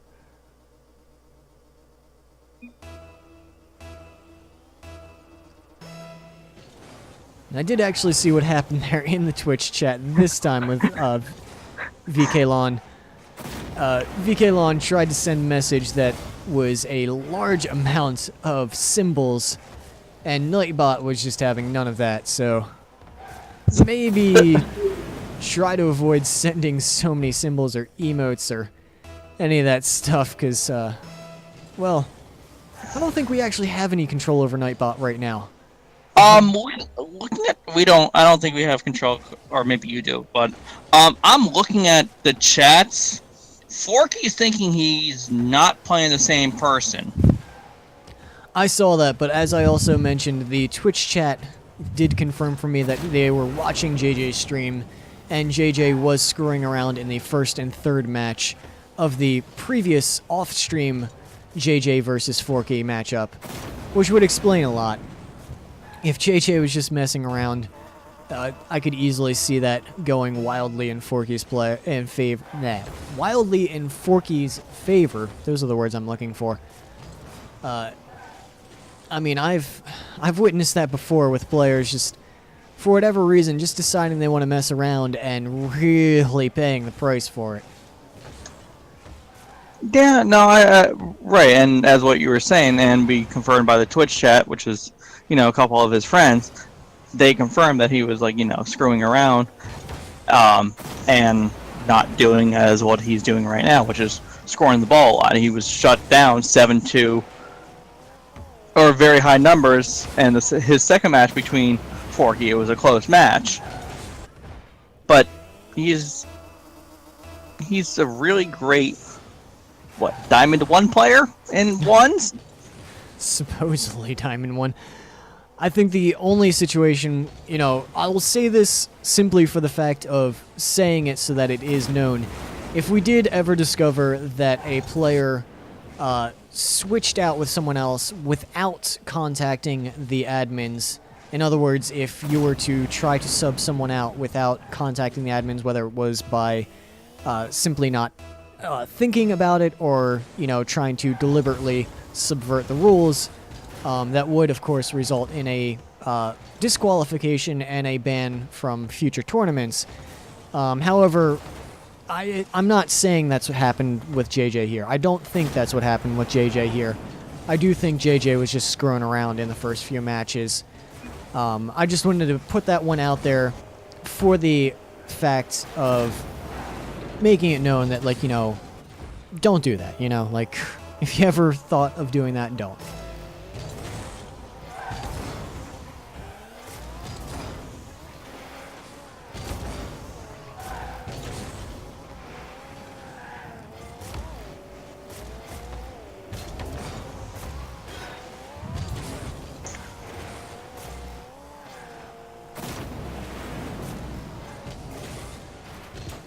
There's a lot of dead air here.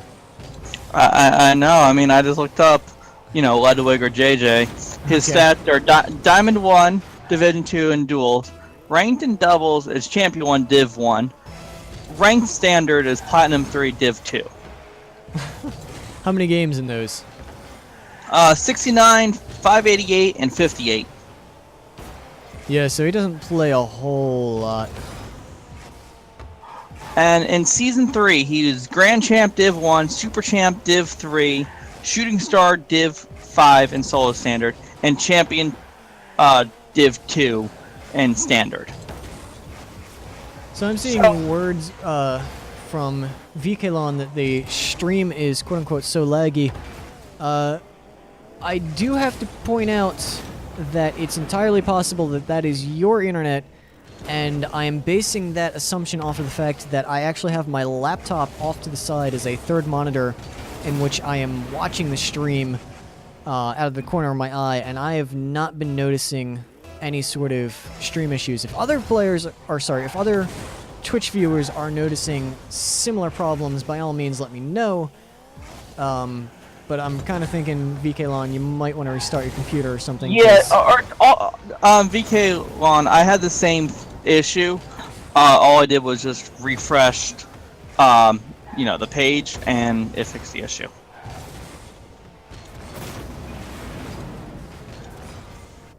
Forky, I don't know if he's getting tilted by JJ, but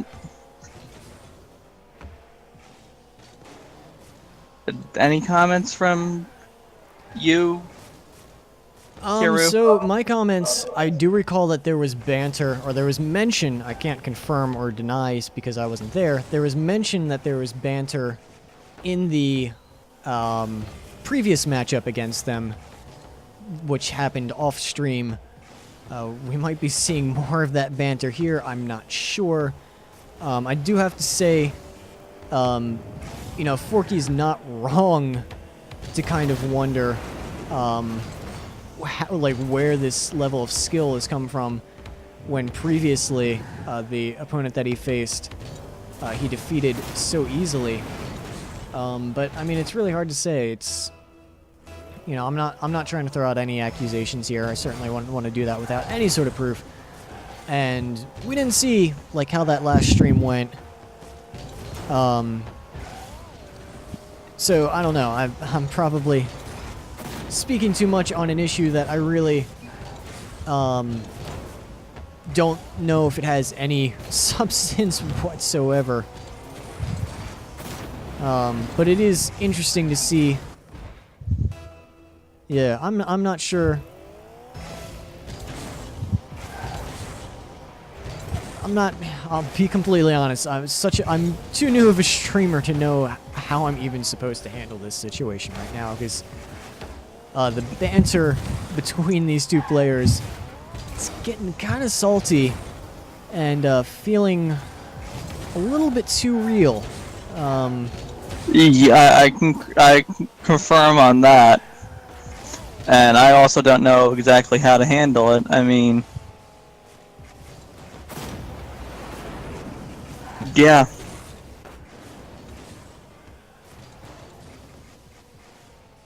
Just mute the chat. Yeah, I probably should. However, it's also important that I be able to see what's actually being said, so I will try to figure some solution out.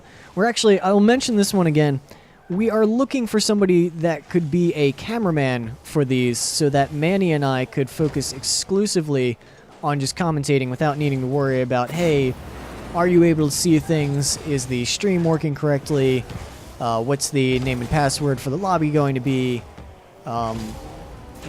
Is the view of the players that we're currently using, which, I mean, it's easier with the 1v1, but in 2v2s it gets harder, and 3v3s, oh my god, don't even get me started. Yeah, 3v3s are a little bit crazier, especially for, again, talking with the co-caster, but also keeping an eye on everyone. You have to be very selective on who you choose and all that stuff. Right, so if there's anybody out there that enjoys these tournaments, enjoys the Flight Club community, and has a good enough computer and internet to be able to stream these things, and is available, I realize that's a lot of qualifications, but all the same, if there's anybody that fits those qualifications and would like to be a cameraman for us so that we could focus entirely on the commentating rather than trying to focus on all of these, like the camera, all that fun stuff, that would be wonderful. Feel free to contact either one of us, myself, Keiru, or Manny in Discord, or Dolphin, or Walrus when Walrus is actually around. You know, any of us, you could get a hold of us and offer to help us out with this. I recognize that to a certain extent we haven't been talking too much about the actual game, but you know, I'm just gonna be real here. 12-3 with 36 seconds left. There's no comeback. I might as well just put the score on the overlay right now, because this is just absolute slaughter. And as I recall, not watching it, but I do recall JJ getting slaughtered by Forky in the first match, or in their first meeting.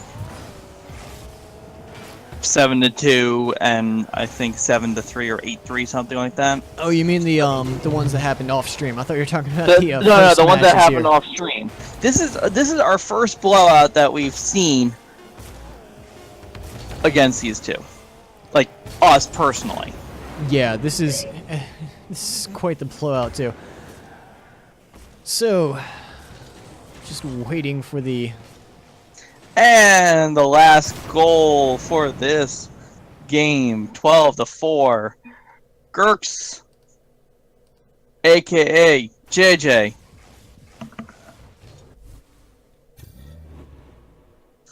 won that match.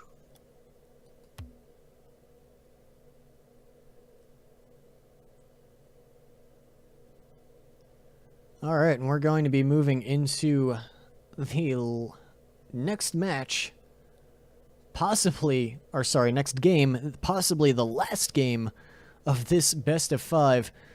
We saw JJ take home a 3-0 best of 5 for the first best of 5 of this grand finale, and now with 2-0 and that absolute blowout of a match, it's looking like it's pretty set in stone who's won this one. But hey, Forky still has a chance. He has to win all 3 of these remaining games to be able to take it home. But that's not to say that it can't happen.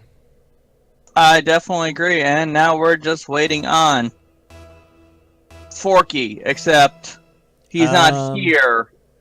Forky, what's Forky. going on? Hold up, I'm looking in chat right. Oh, Forky's here. I think we have to restart. Restart. Yeah, I'm hopping into a match to let them know we have to restart. Yep.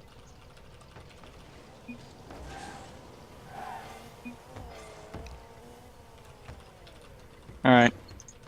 Everyone leaves. I reset. You get to see my Masamune there. It's a very nice card. Don't judge. Create private match. Same password. I like my Masamune User. with my Lobos. What was the password? Oh. Yeah, just... Hopefully they know, and also I couldn't tell you in voice chat anyway, because then the entire stream would hear it, and that would not be good. That would... Oh my god, I need to grab it from the previous one.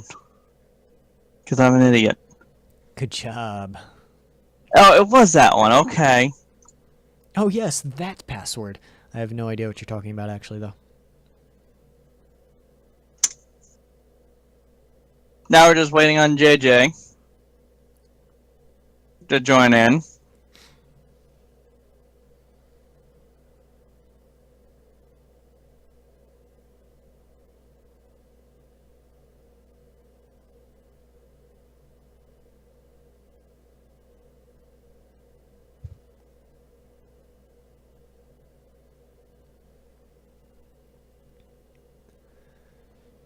Just as soon as they show up. I'm watching chat.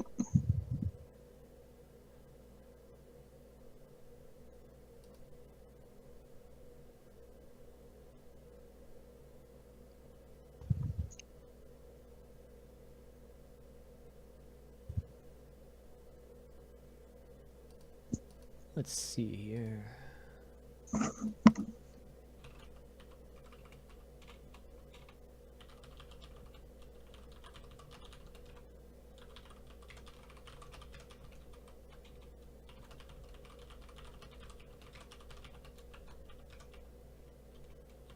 There's JJ and everyone.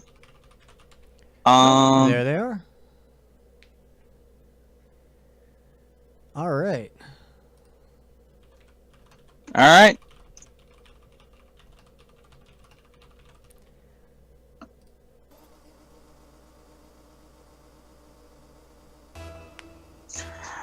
And we are off. Watching this kickoff, seeing who's going to get the ball. Forky gets the ball right now. Currently got the ball. He, I think, boost stole? Nope. Forky now has boost.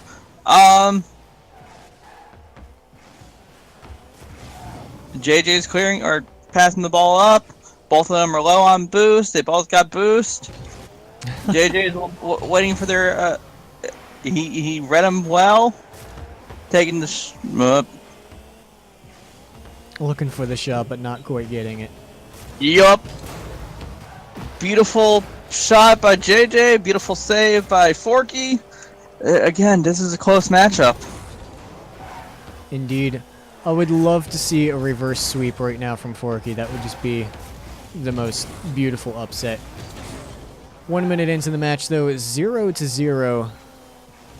JJ going for a dribble. Forky should be able to easily block that one. Oh, very dangerous, though. Opting to let it drop just dead center in front of his net, though, instead of throwing it off to the side.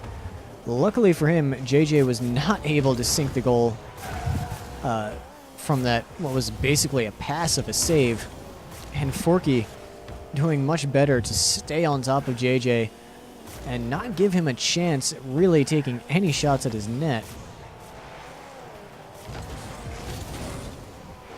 I agree, and now I've been noticing that, well, JJ has been low on boost currently, but Forky has been, out boosting him, or actually stealing all of his boost.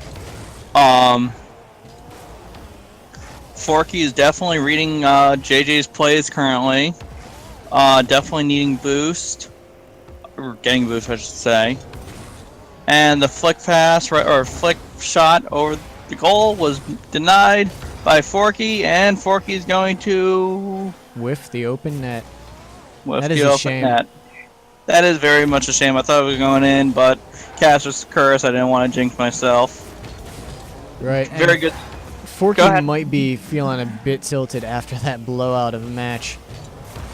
He definitely, from what we've been seeing in the chat at least, has been pretty salty. So he's probably not playing the best right now. He's probably a bit mentally out of it, which is a shame because these players are otherwise so evenly matched. And, I mean, let's face it, they have been evenly matched in this particular game even. 0-0, Forky with another potential opportunity to change that up. But JJ, very quick to recover, and pretty much makes it impossible for Forky to be able to take a clean shot on an open net. All that said, though, it seems like Forky is doing a very good job at playing a much more defensive, much smarter game.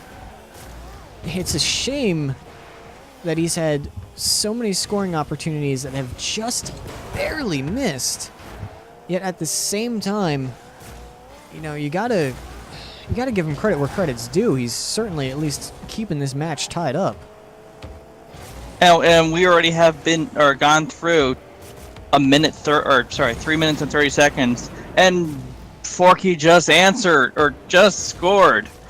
But again, we've been tied for 3 minutes and 30 seconds until now. Can this actually be a reverse upset? It could be. Or not upset, sorry, reverse sweep. I really want that to happen.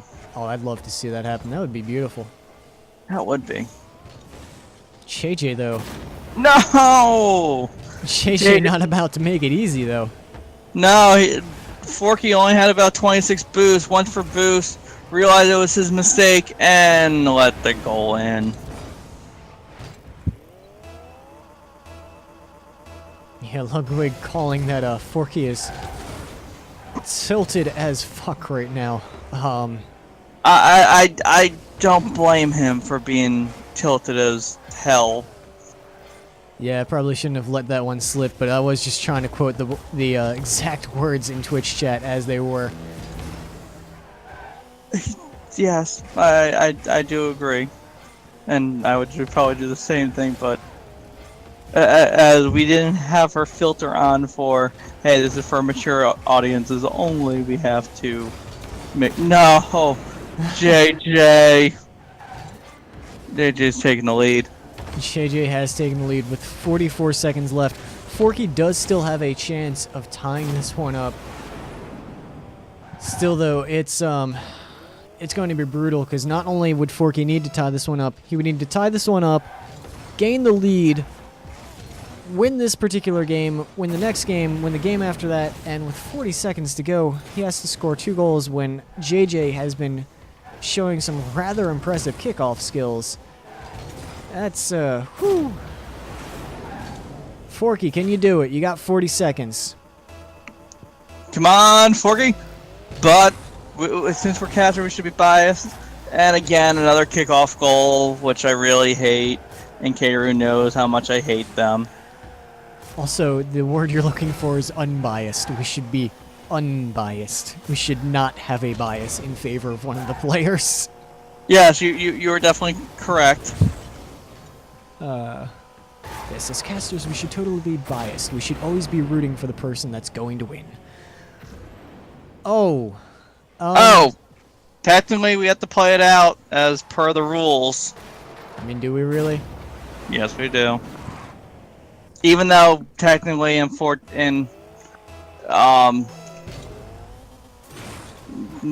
mean,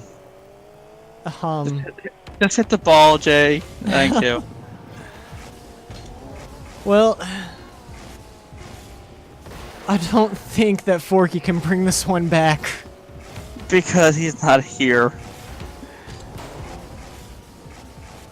JJ going for a little bit of style points with the 0-second dribble on his own goal. On his own goal, but that, I gotta admit, was really great. I mean, looking at his stats from before, like, again, an air dribble, I can never do that. But congrats to JJ. Congrats to JJ indeed.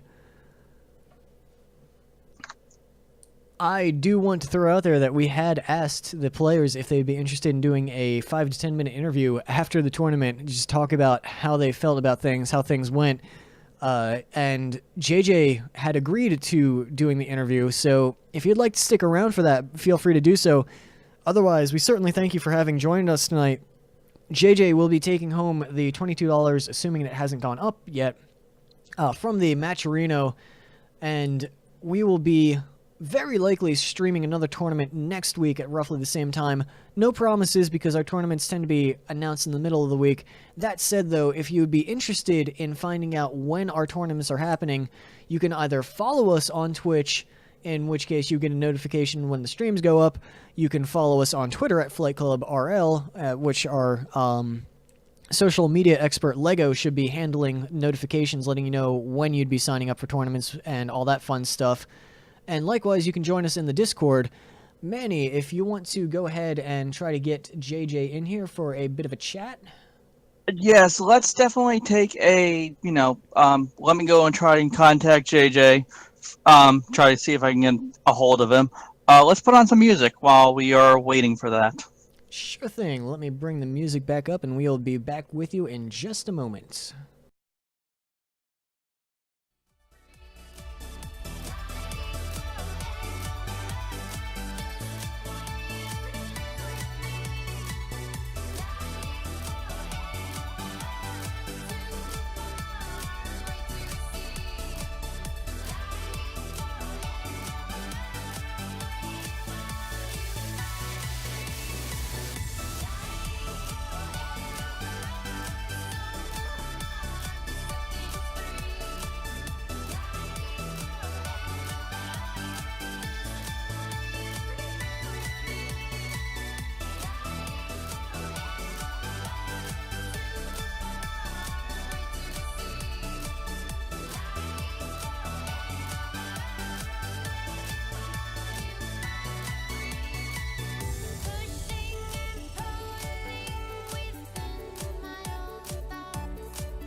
game time.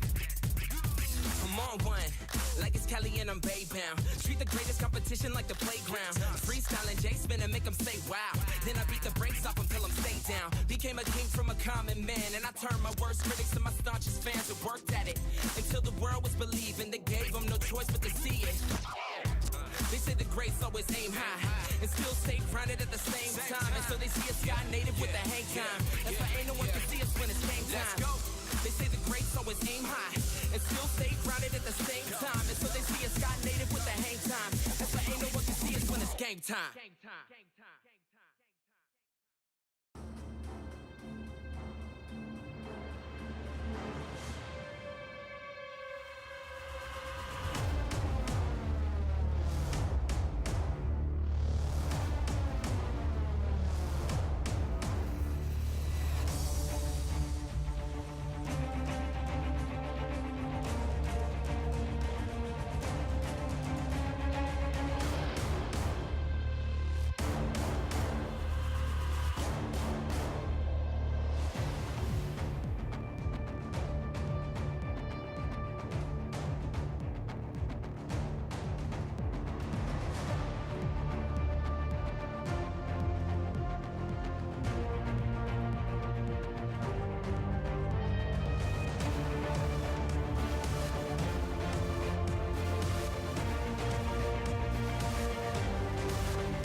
Alright, welcome back. We apologize for the bit of the delay there, and we also have to apologize that we are going to have to cut the stream a little bit short. We're actually going to have to skip the interview. I do still want to thank you all for having come out tonight. We hope you all enjoyed the Flight Club 1v1 tournament. And again, be sure to follow us on the Twitch stream for notifications of our future tournaments when they're happening if you'd like to watch them. And if you'd like to participate, be sure to either check out our Twitter at FlightClubRL or join our Discord. I believe, I'm not sure if we have a Nightbot command for Discord or not. The information should be around somewhere. Yeah, it seems that we do. Alright, so, yes, I apologize for needing to cut the stream short, but that said, we hope you all enjoyed. Congratulations to JJ, and congratulations as well to everyone else that made it as far as they did. And we will see you next time.